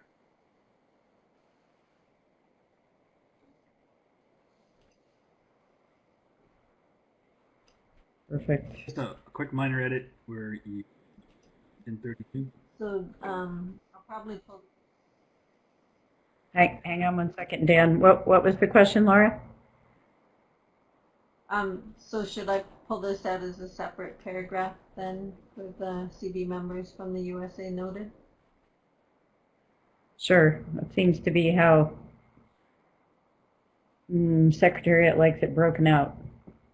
So in the new paragraph, okay, go ahead, Dan. Line, you have middle of the second line, but that 2C has the highest. You could just put 2C still has the highest because it kind of helps that sentence flow a bit.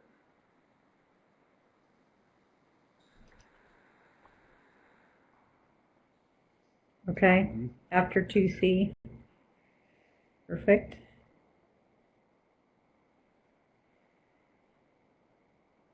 Anything else on this section? You want to scroll down a little more?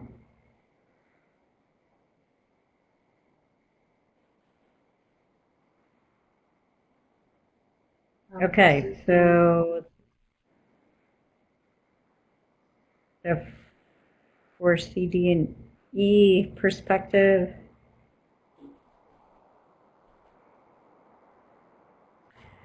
Not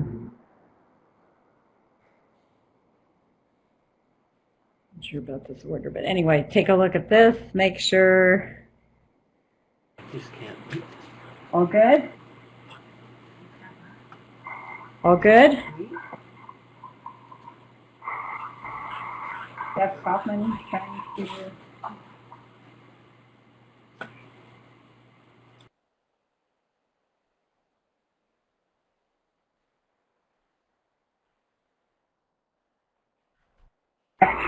Okay, gone. So hopefully, I don't see any hands, so hopefully we're solid with that. So maybe scroll down to 36 there, where we have noting the failed motion. Was someone looking to speak? Jeff Kaufman. Okay. So this is in the chat. Okay. Jeff says it looks good, doesn't have a mic, so he can't speak. So that's great. We got it. I mean, not great that you can't speak, but great that we got what you wanted. Can you go back to that? Oh, I see. I just wanted to reflect that we will be capturing the votes here. These are not them, but we will update these with the values. Okay, so we will get a vote in there. So does that all look solid? No, to on 36, I'm not sure that vote maker of tally that was for the amendment. amendment.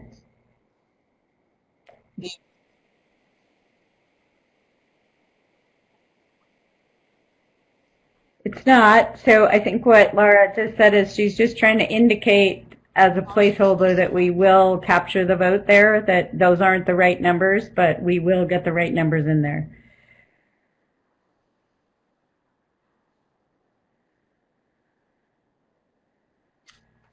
Okay, so good there. And let's go to the next place What else did we add? Or is that? Okay. Then section 8, I guess, is where we added the other vote.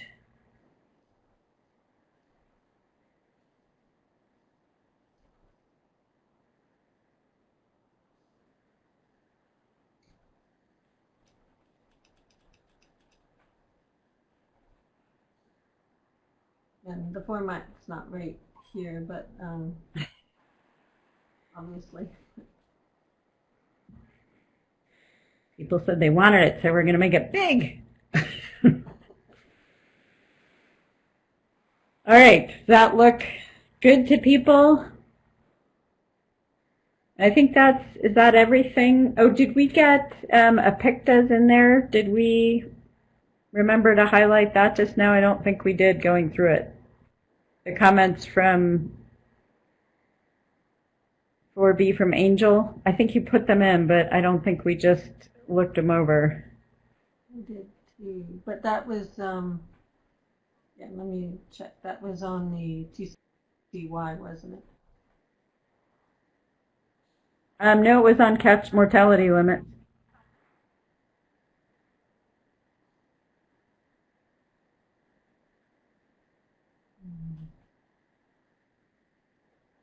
She was like, we're addressing catch limits specific to areas. So if we put it in a different place, it should get moved to that section. This is it here, 34, I believe.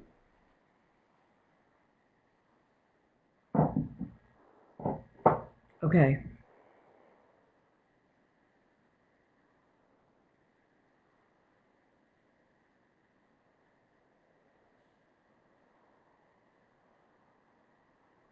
All right, does that look good? I don't know if we have Angel's on, but hopefully we have that in the right place. Yes, I see you picked it. Angel, does that look good to you? And have it in the place you want it?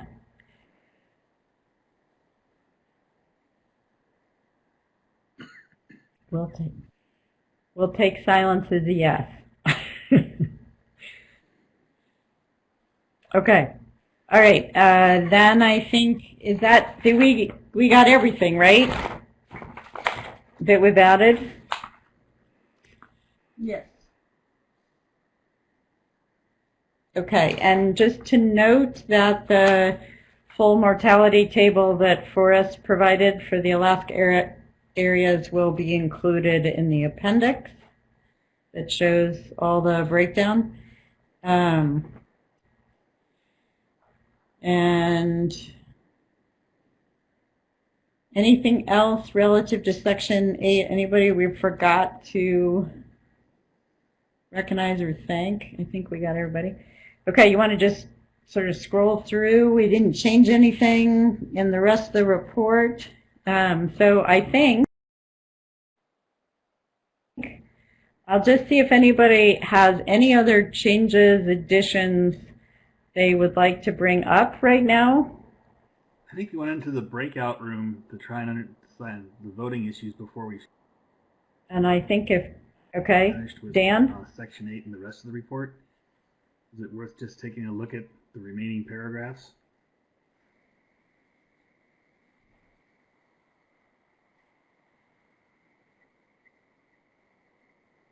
Sure. On section 8.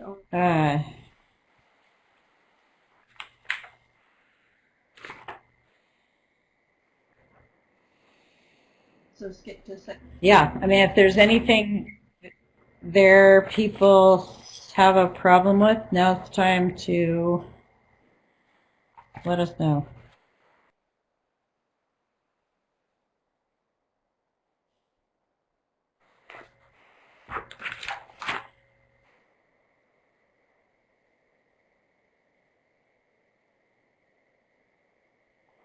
I never received. I don't think we've changed anything in that section from what was sent out other than adding the vote, right, Laura?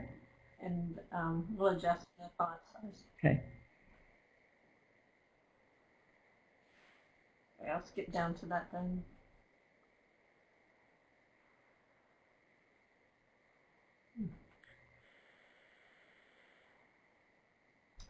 I'll do it a faster way.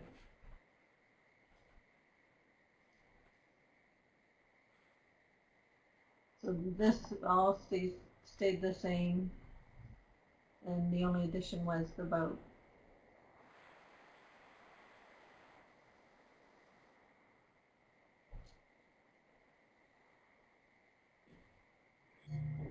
Have you ever looked at paragraph 62 and below yet?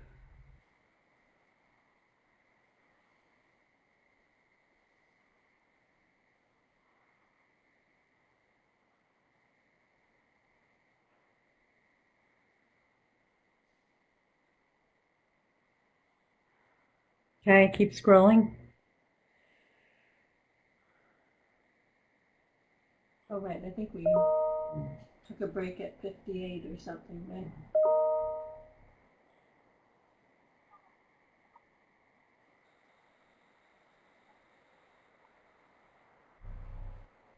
Sounds right.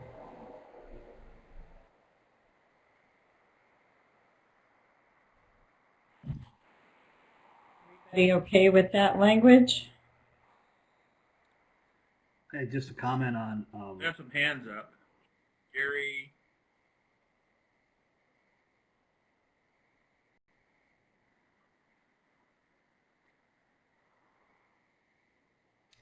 Oh, yeah.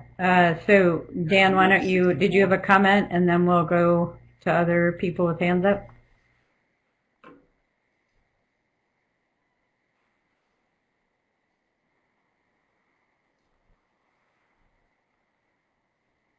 I just would a comment in the second line of that where they're challenging whether or not O32 distribution is the starting point.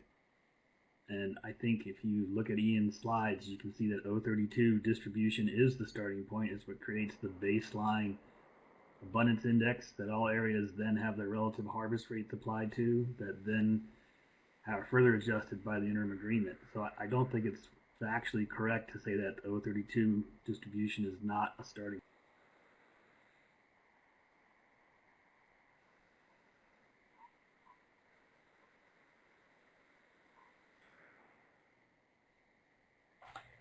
point. Okay, noted. Let's see what, if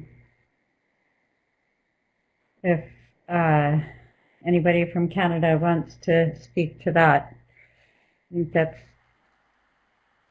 let's see, so Jerry? Well, I didn't want to speak specifically to that, but I can. I mean, I think this is a, it's a quibble. Jerry, did you want to speak? The argument that Canada was making there was that the U.S. was presenting a premise that apportionment is the status quo, and I mean that simply is not our view of the world. Whether O32 distribution is an important part of apportionment, and as are their elements, but so in that context, I hear what Dan is saying, but I don't think that what is being said here is inaccurate in the context of the Canadian point of view. The issue that the reason I had raised my hand though was, and I must confess I'm getting dizzy at watching trying to watch the things scroll up and down, but it wasn't clear to me as that happened what had been, how we had resolved the what used to be, and I'm flashing back now to on my screen to number 52, to paragraph 52, where I had suggested, given that the phrase starts, the CB members from the U.S.A. requested, that in that context there needs to be some, if it was requested, then it relates presumably to a motion, and that therefore there needs to be some indication in that paragraph of what the motion was and how it and what it's what the vote was and how it transpired. It's an earlier issue, but one that wasn't able to see as the thing scrolled down that there had been any change there.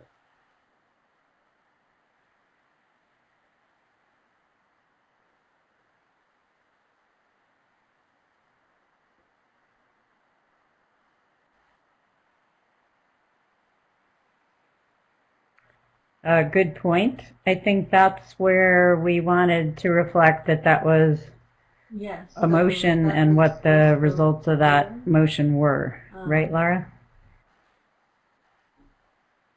We could say noted the motion from the U.S.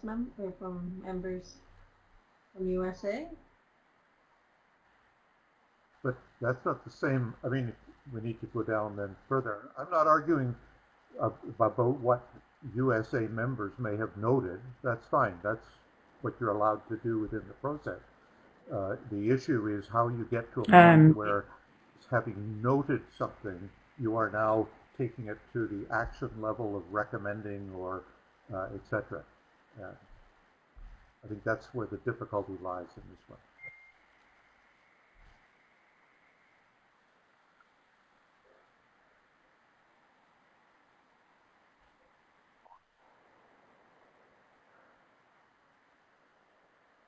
Well, so I guess, Jerry, would it be clear to you if the vote was reflected in a different place in the report? But the paragraph. Or what's your suggestion for clarifying this issue? Used to be on the last version, paragraph 52. Is that now what is intended to be?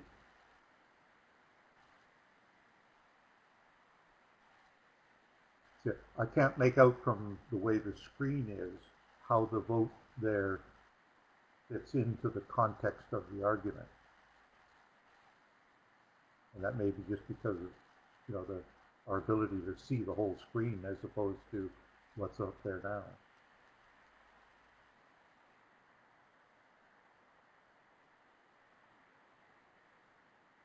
I mean, the notation of what.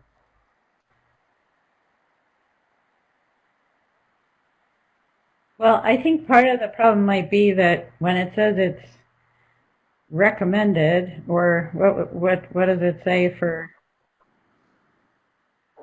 It never says that it was a motion, and maybe we somehow want to reflect that in that upper language, if you could.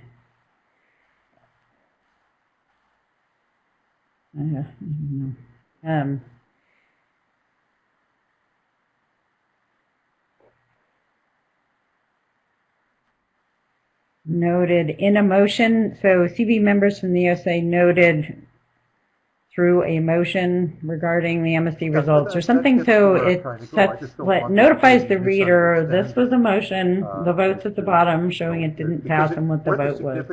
So maybe, does that help, Jerry? In terms of the commissioners or others reading the report, it's fair that individuals or groups note things.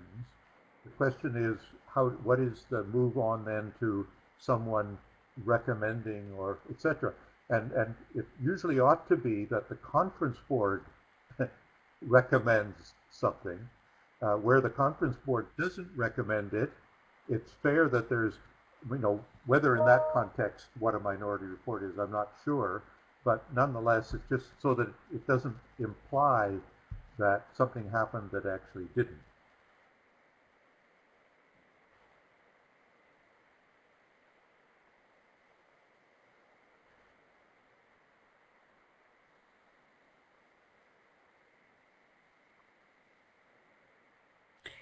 Okay, well, I think, we have had a lot of conversations about making sure that majority isn't the only one that's heard, since generally the U.S. has more votes because we have more area. And so we didn't want to place too much emphasis just on numbers. So I think as long as we've clarified this was a vote, we've clarified what the results of that vote were, then we're being consistent in our approach of letting both countries have a voice, regardless of majority versus minority in numbers.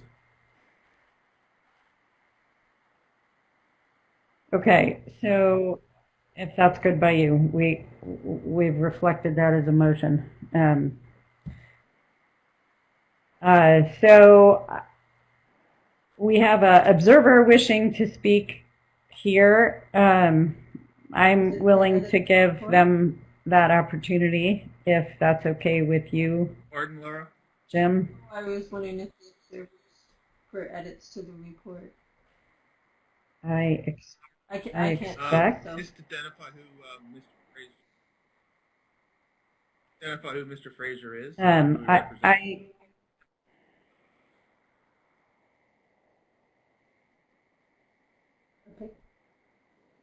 He represents the ADAC folks who were part of the minority statement on the F-43. And he did speak during the meeting, so I would give him a chance to speak to how that's been Shall I go to that section? captured. I just turned the microphone on. Can you hear me? Well, I'm assuming. Oh. Okay, I apologize. I came in late this morning. I don't know, Dave. Are you? I just had a question on paragraph 22, where our comments were made. Yes, go ahead. The regulatory area perspective. It seemed like it would be more fitting under coast-wide, and that the other supporters of that position were Jeff Stephens, Kodiak, Rebecca Brister, Kodiak, and Malcolm from the Southeast, I believe. So it's not there weren't comments on the 4B proportion of the TCY. There were comments on the TCY as a coast-wide number.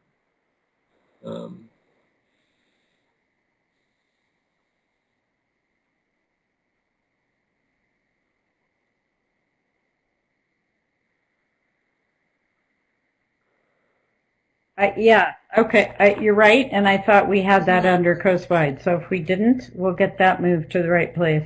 That was definitely the intent, recognizing that. The sort of minority opinion about the F-43 was relative to coastwide and should be under. Was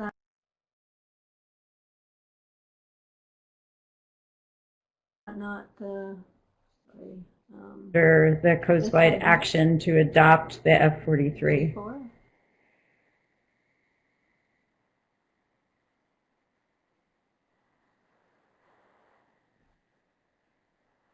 Can we go back to, I think it was paragraph 57? I believe so, yes. There's no right. I think it has been. Okay, thank you. I think you've already got it moved, right? 57. Laura? Yeah, okay. Thanks for that, Dave. Okay, now, okay, Chris? what was the actual motion? I thought there was a discussion. Is that 50 or 67? The meta motion. I guess what my comment here, now if we can just scroll down a bit, keep going to paragraph 58. It's 57.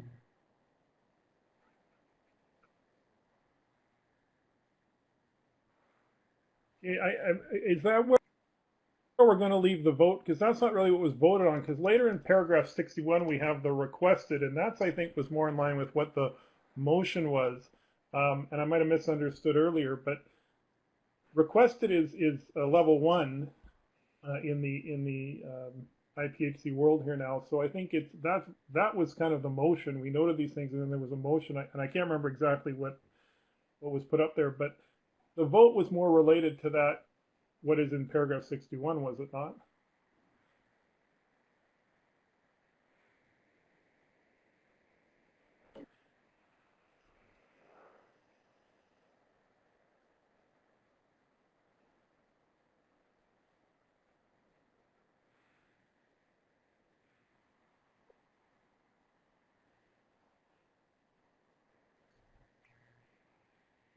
Yes, that seems like a good place to reflect that vote. Put that in the chat as well.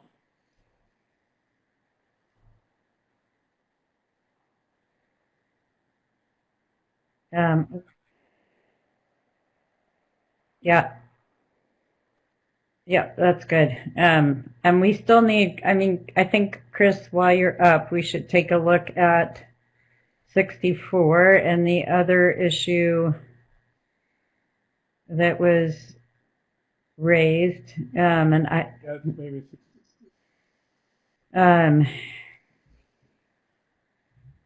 maybe it wasn't 64. The one about the starting point that Dan and Jerry both spoke to, is it not 64? It was 64, I guess. Okay.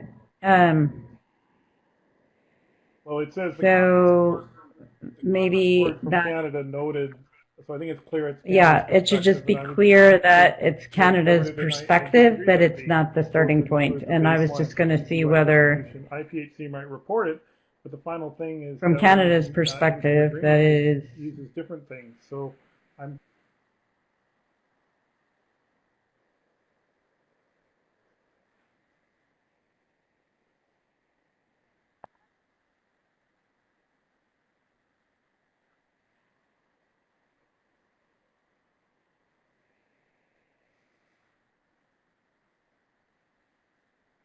Okay, and Canada's. Yeah, I was okay.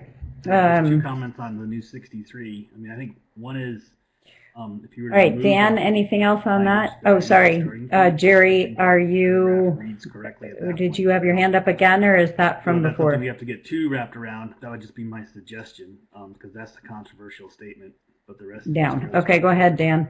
And then the last line on that paragraph 63 also is drawing my attention, because it's making an assertion that is not substantiated by any listing of the significant impacts. So it's actually contradicting MPE, which is, the management strategy evaluation results, with a statement that it significantly impacts Canada without presenting any indication of what those impacts are.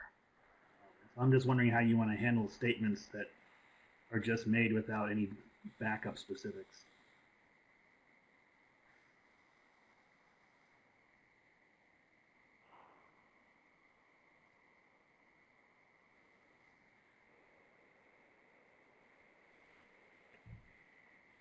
No, I'm not comfortable dropping it.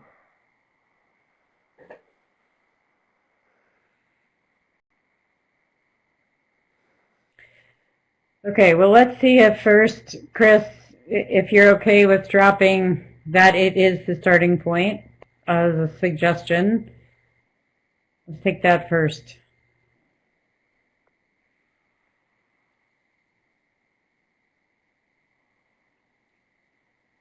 I think it's the context there, and I think it's just okay, we'll put that on hold for now. And do you have anything to back up that compared to the current interim statement that MPE does not impact Canada, that is not true, and that it does significantly impact Canada?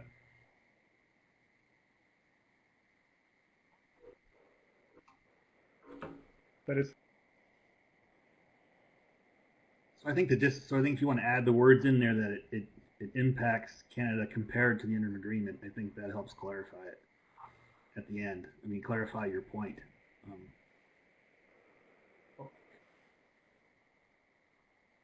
Yeah, so then I'm good with that.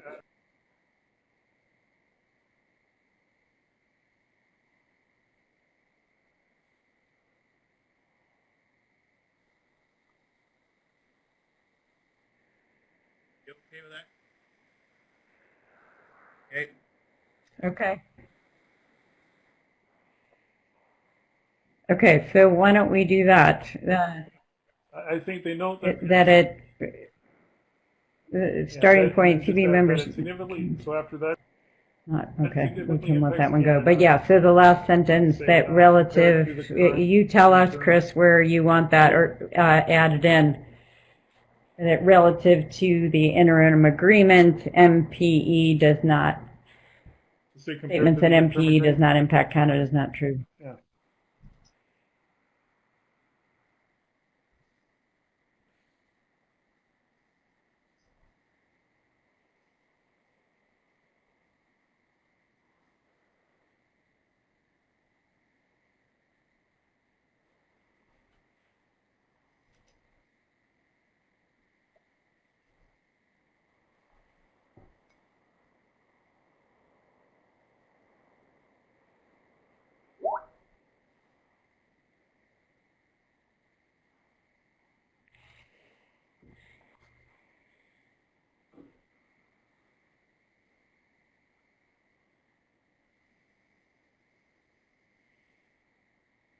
Okay.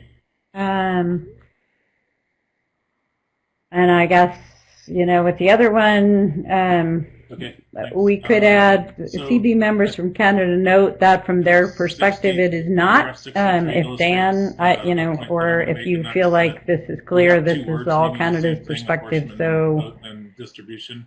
I believe we have this. I'll give Forrest, Dan, a minute to think about whether you're okay with how this is now. And Forrest, why don't you go ahead? Distribution, I think, in all those reports, and I don't know if that really matters in conference board moving forward, but I think apportionment is I want to say it old guard, but distribution is sort of the new term. So for consistency, should we say distribution throughout this document, where we mean either apportionment or distribution being the same thing?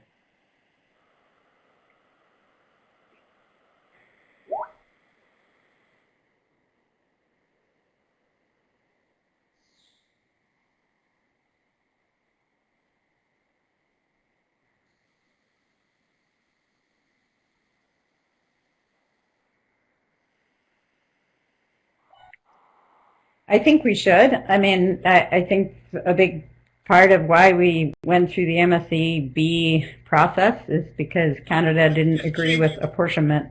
And we thought we would find agreement on distribution and with a new term. But I think that we are now using the term distribution instead of apportionment. Is that consistent with MSAB practice that we've changed that word? No.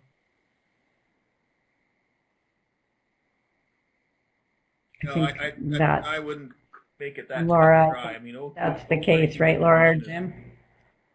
Is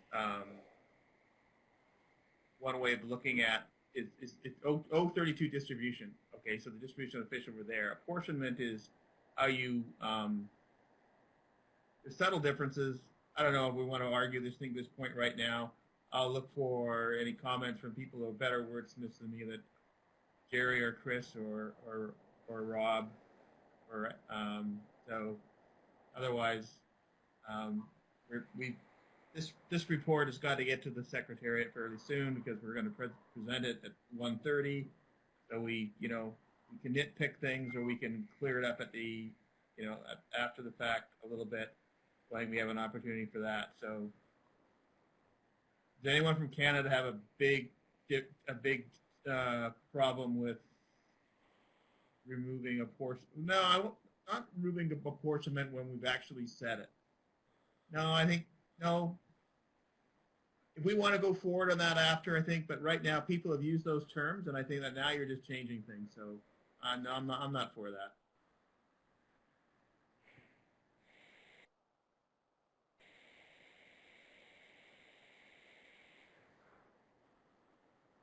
Okay, let's leave it in. That's maybe one of those pieces to clarify, but we'll leave.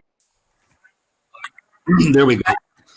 Just for clarification, apportionment is a science-based process that comes out of the operating model.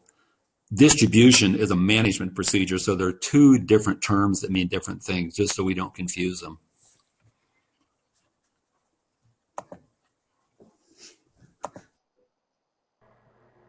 You're still muted. Go ahead.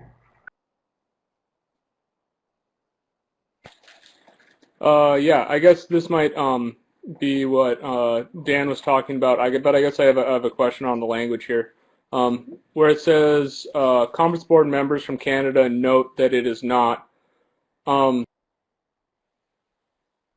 Is note the right word to use there without any? Okay, we'll keep them both in. Citing of supporting documents, Brian? or citing of anything in an MP.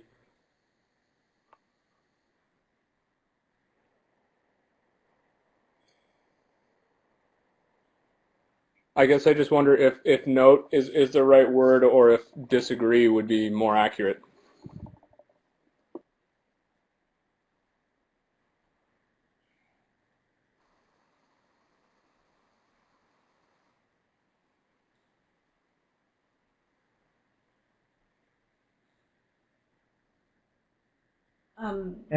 So That might be There a are Laura approved question. terminology at the start of the report as to what you're able to use. You'd have to, I don't recall. It just seems that scroll back up to the top to see what's approved. what we're talking about here, and talking about the status quo, because the status quo does come from the stock assessment, and then we build from there based on the interim agreement. I think that, yeah, I think I agree with Dan that note isn't the right word here, and yeah, maybe assert would be a better.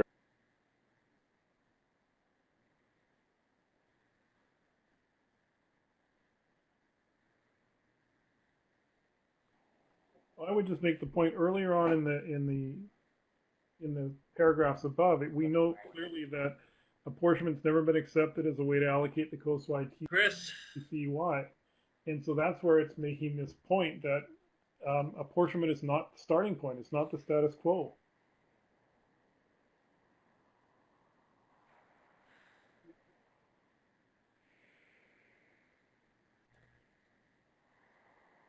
Well, that's what this paragraph says.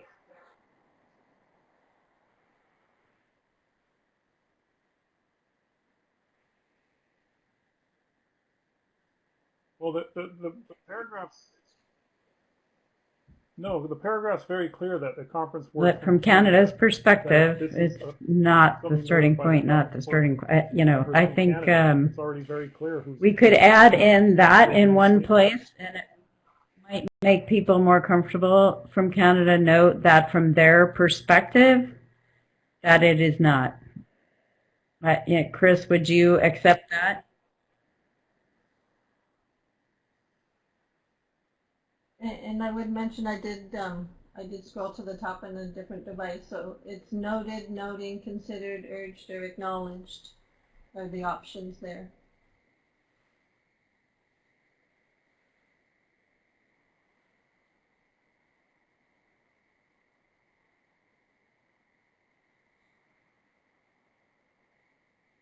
Considered, urged, or acknowledged.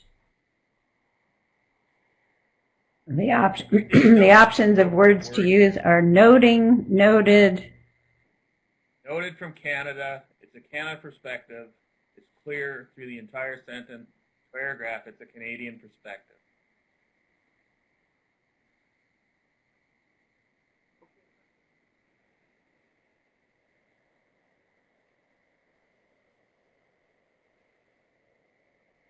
Yeah, it's clear that it's Canadian perspective, but it's stated a little bit strongly that it's simply not the case. And I would say that's debatable. I mean, maybe it's just a matter of semantics, but I feel like at this point, well, from the U.S. perspective, so we'll go along with it for now. If Chris is not willing to add one more place where it says Canadian from Canadian perspective, it sounds like disagreement with. We're not going to find agreement on this.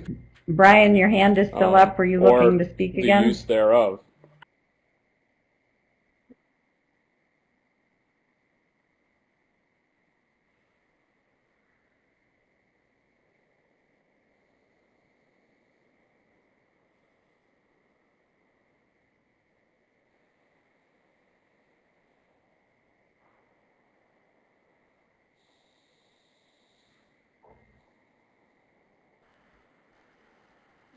I mean, having taken the time and I think they disagree with it as a words mean. Apportionment tool, the fact is that if distribution tool, whichever the right term is there, but the word noted needs to and that comes out through other language.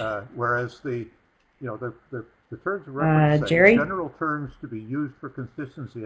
Any point of discussion from a meeting which the Commission considers to be important enough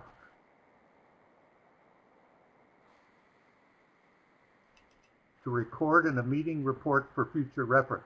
It seems to me that how the word noted is used here is entirely consistent with that, and I would suggest if the U.S. side wants us to start to go back through the report and flag every place where the U.S. noted something, which from our point of view isn't a fact, it's an opinion, it's a way out notion of what ought to be, that we will be here a week from now trying to do the same thing.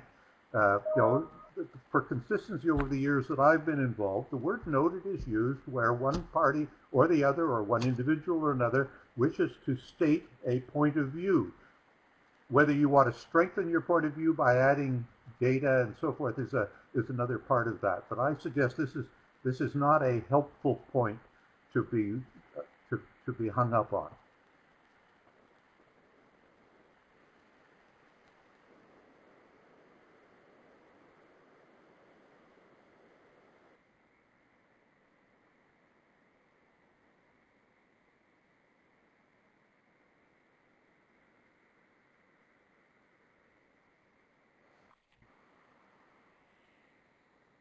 Okay, I mean, I think, assert would certainly work there also, but it sounds like that's, Jim, I'll leave that up to you. If that's not acceptable, you want to stay with noted over assert. I think I'm ready to let it go if U.S. people feel really strongly about it. We got to go through this because we're running out of time here, so we're going to.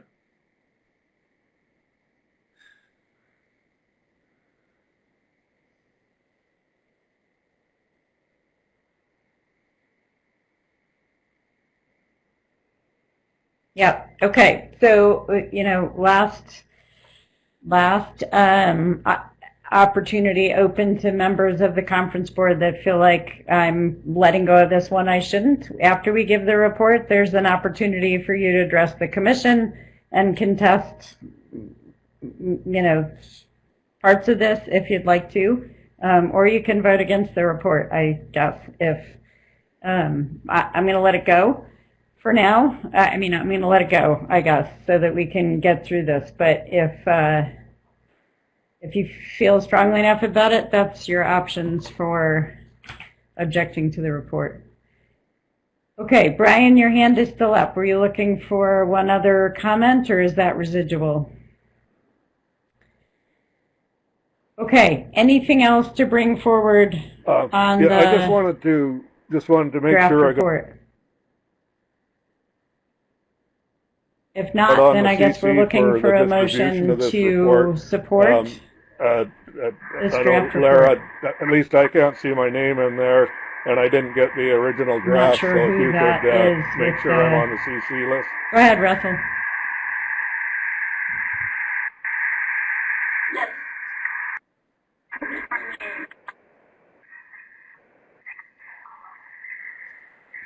Yes. I've just noticed that you've got my. Thank you. And I wondered why I hadn't gotten your copy. Michael Fowler, you've got mild dawn. It's my dawn. Take the L out. No, yeah. Thank you. Yes, that's okay. Right. Got that? Yeah, these were captured from this. Yeah, there we go. And still CH?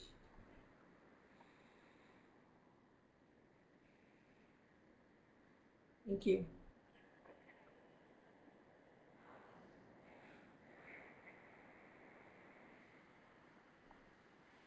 Jerry Christensen, I so move.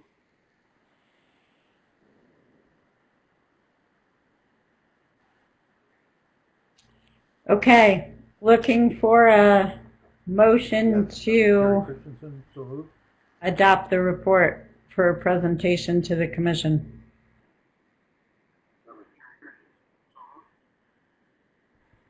Go ahead, Jim.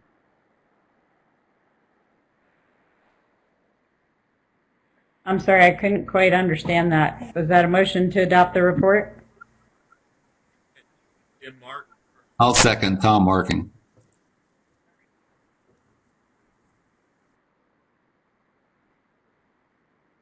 Okay, so the motion from Jerry Christensen to adopt the report?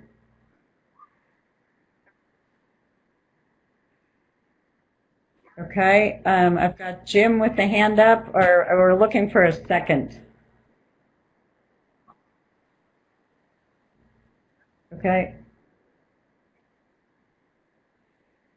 Okay, and then Jim Martin with the hand up. Did you have a comment to make?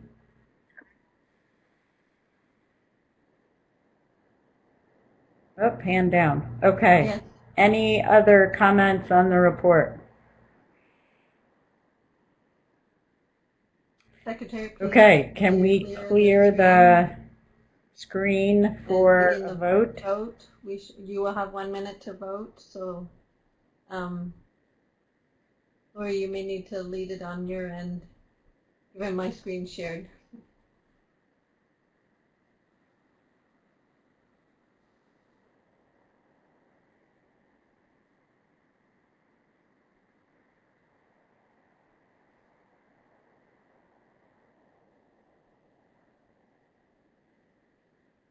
Okay, go ahead and get your votes up.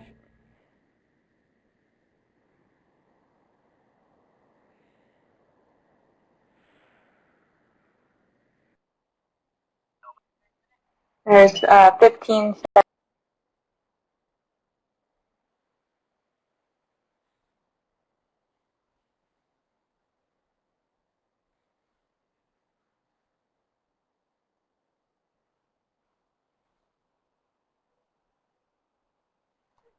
closed. Please hold your votes so I can count.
Yeah, please clear.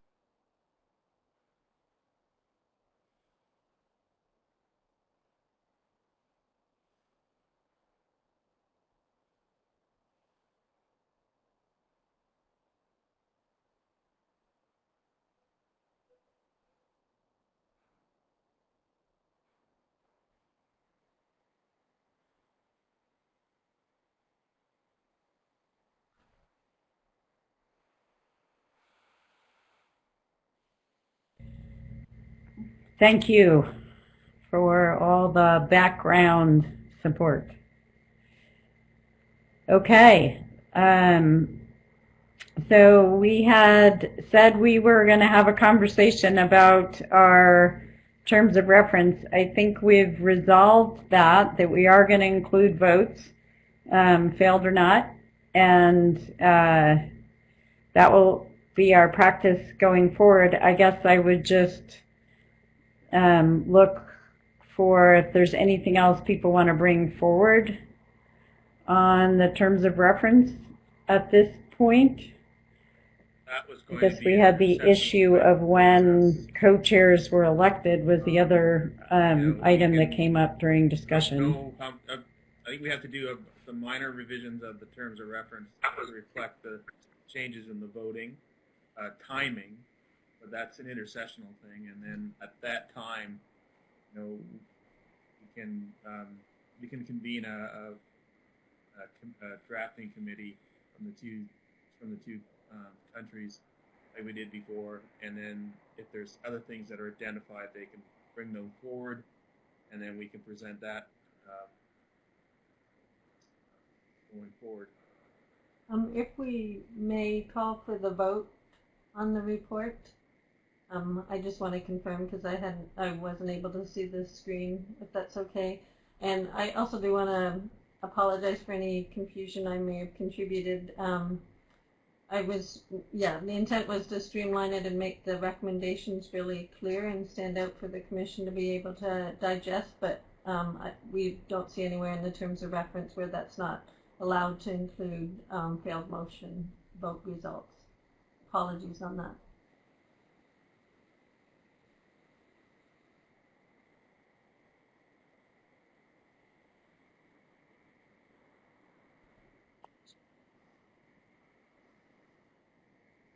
Okay, so that's no worries, Laura. I mean, we're all trying to work our way through this, and definitely appreciate why you were going that direction with what was included and not included. I guess Laura's asked for the vote. Let's put that in the chat when the team is ready to do that. And Jerry, I see two hands up, Jerry and Dan.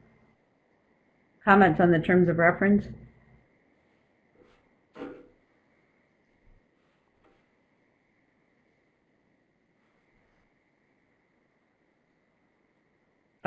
Yeah, Jerry, are you there? My comment is just about the election of officers, and I was just looking back at paragraph 3 of the report we just approved, and that says that both Jim and Linda We're not hearing you, Jerry. Until the opening of the session in 2023. So I'm not sure we need. Okay, why don't we go to Dan while we're waiting for Jerry to the next annual meeting at least have audio again.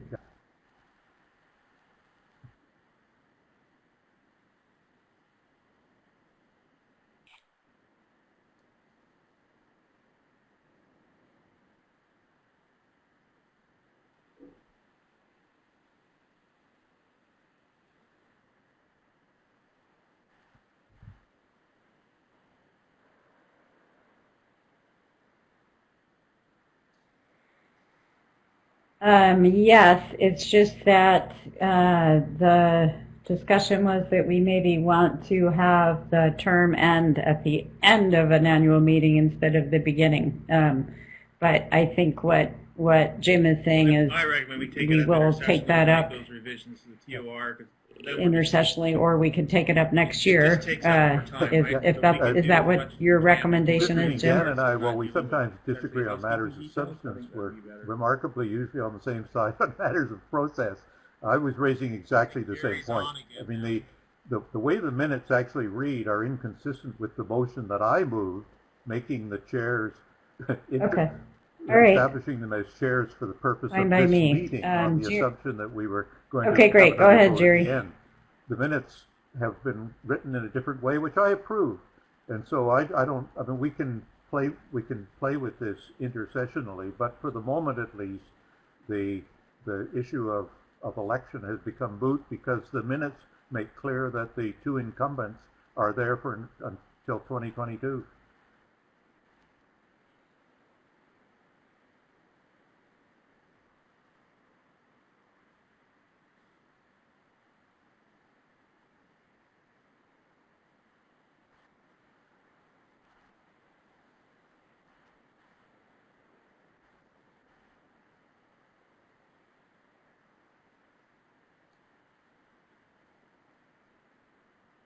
But if we don't change the terms of reference... Yeah, and that's because when we looked at the terms of reference, we were reminded that it's a 2-year term. So that when it comes coming around to that, then we're back into the right cycle of electing at the end of the meeting instead of the beginning. If we don't change them, we'll be electing at the beginning again.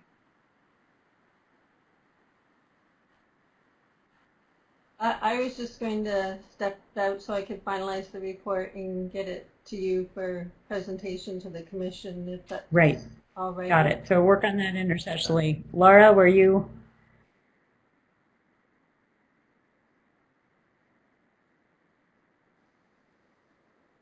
Thank you, everyone. I look yeah, I think we're pretty much all ready to step down. Yeah, go ahead. My mic is still open. I'd just like to say on behalf of everyone, thanks to both of you. Thanks so much, Laura. And to Lara. I mean, I think that we've And we'll done a expect pretty to good hear job from considering you the to look constraints over the we're report under, or plan next and, steps. you know, You maybe send us a message when you congratulations, want both to of you. do It's been that. a tough role to Great. Okay. Anything else people want to bring up at this time from the conference board? If not, I think we... Yes, thank you for everything, for going through this. It's been a long 3 days. Thank you, Jerry. One thing else for next year, I would advise or possibly suggest putting into the agenda about the trawler bycatch, and we need to it felt a little rough address this this time aggressively. around. And Kirill, but thank you. our Appreciate that. organization is strongly suggesting this, and I hope there is no opposition to this to add to the agenda for next year, because we do have a great impact due to trawler bycatches and repercussions to the fishing industry that we need to take care of this. And this is the commission that we need to get this done. And that's all I have. Appreciate for everybody being here also.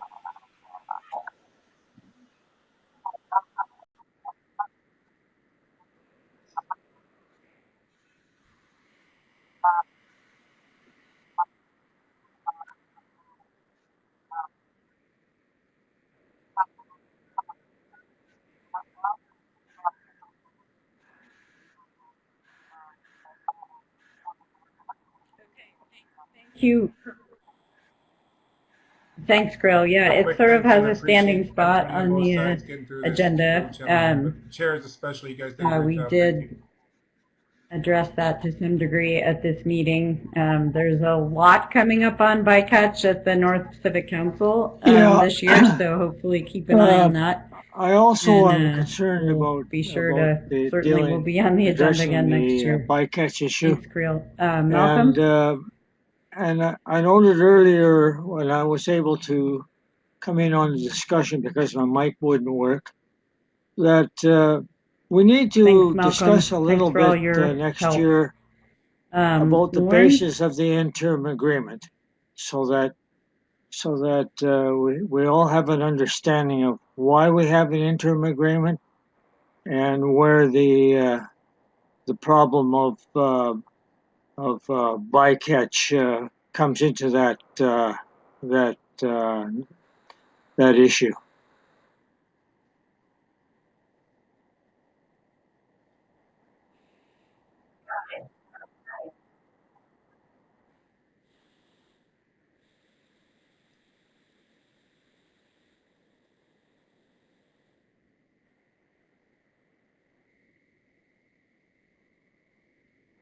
Okay. I think we need to sort of Noted. Okay. Thank you, Lauren. I think we do, right? We got to Anybody else? need to get Wrap up. so we need to have at least a few minutes to get some lunch and then reorganize. Is that what you were going to? Yeah, motion to I don't, adjourn. yeah. I think, I don't know. Decide We, into the other- second? Motion to adjourn in second.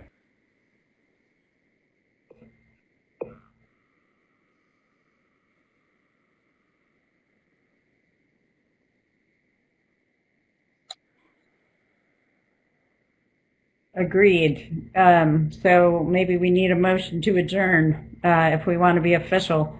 I see 5 hands. Someone say second? It's 1:30. Great. All right, we're done. Thank you. Yeah. See you in the commission here in 20 minutes or something. 1:30, is that what we have? Good job, chairs. Downstairs in the bar.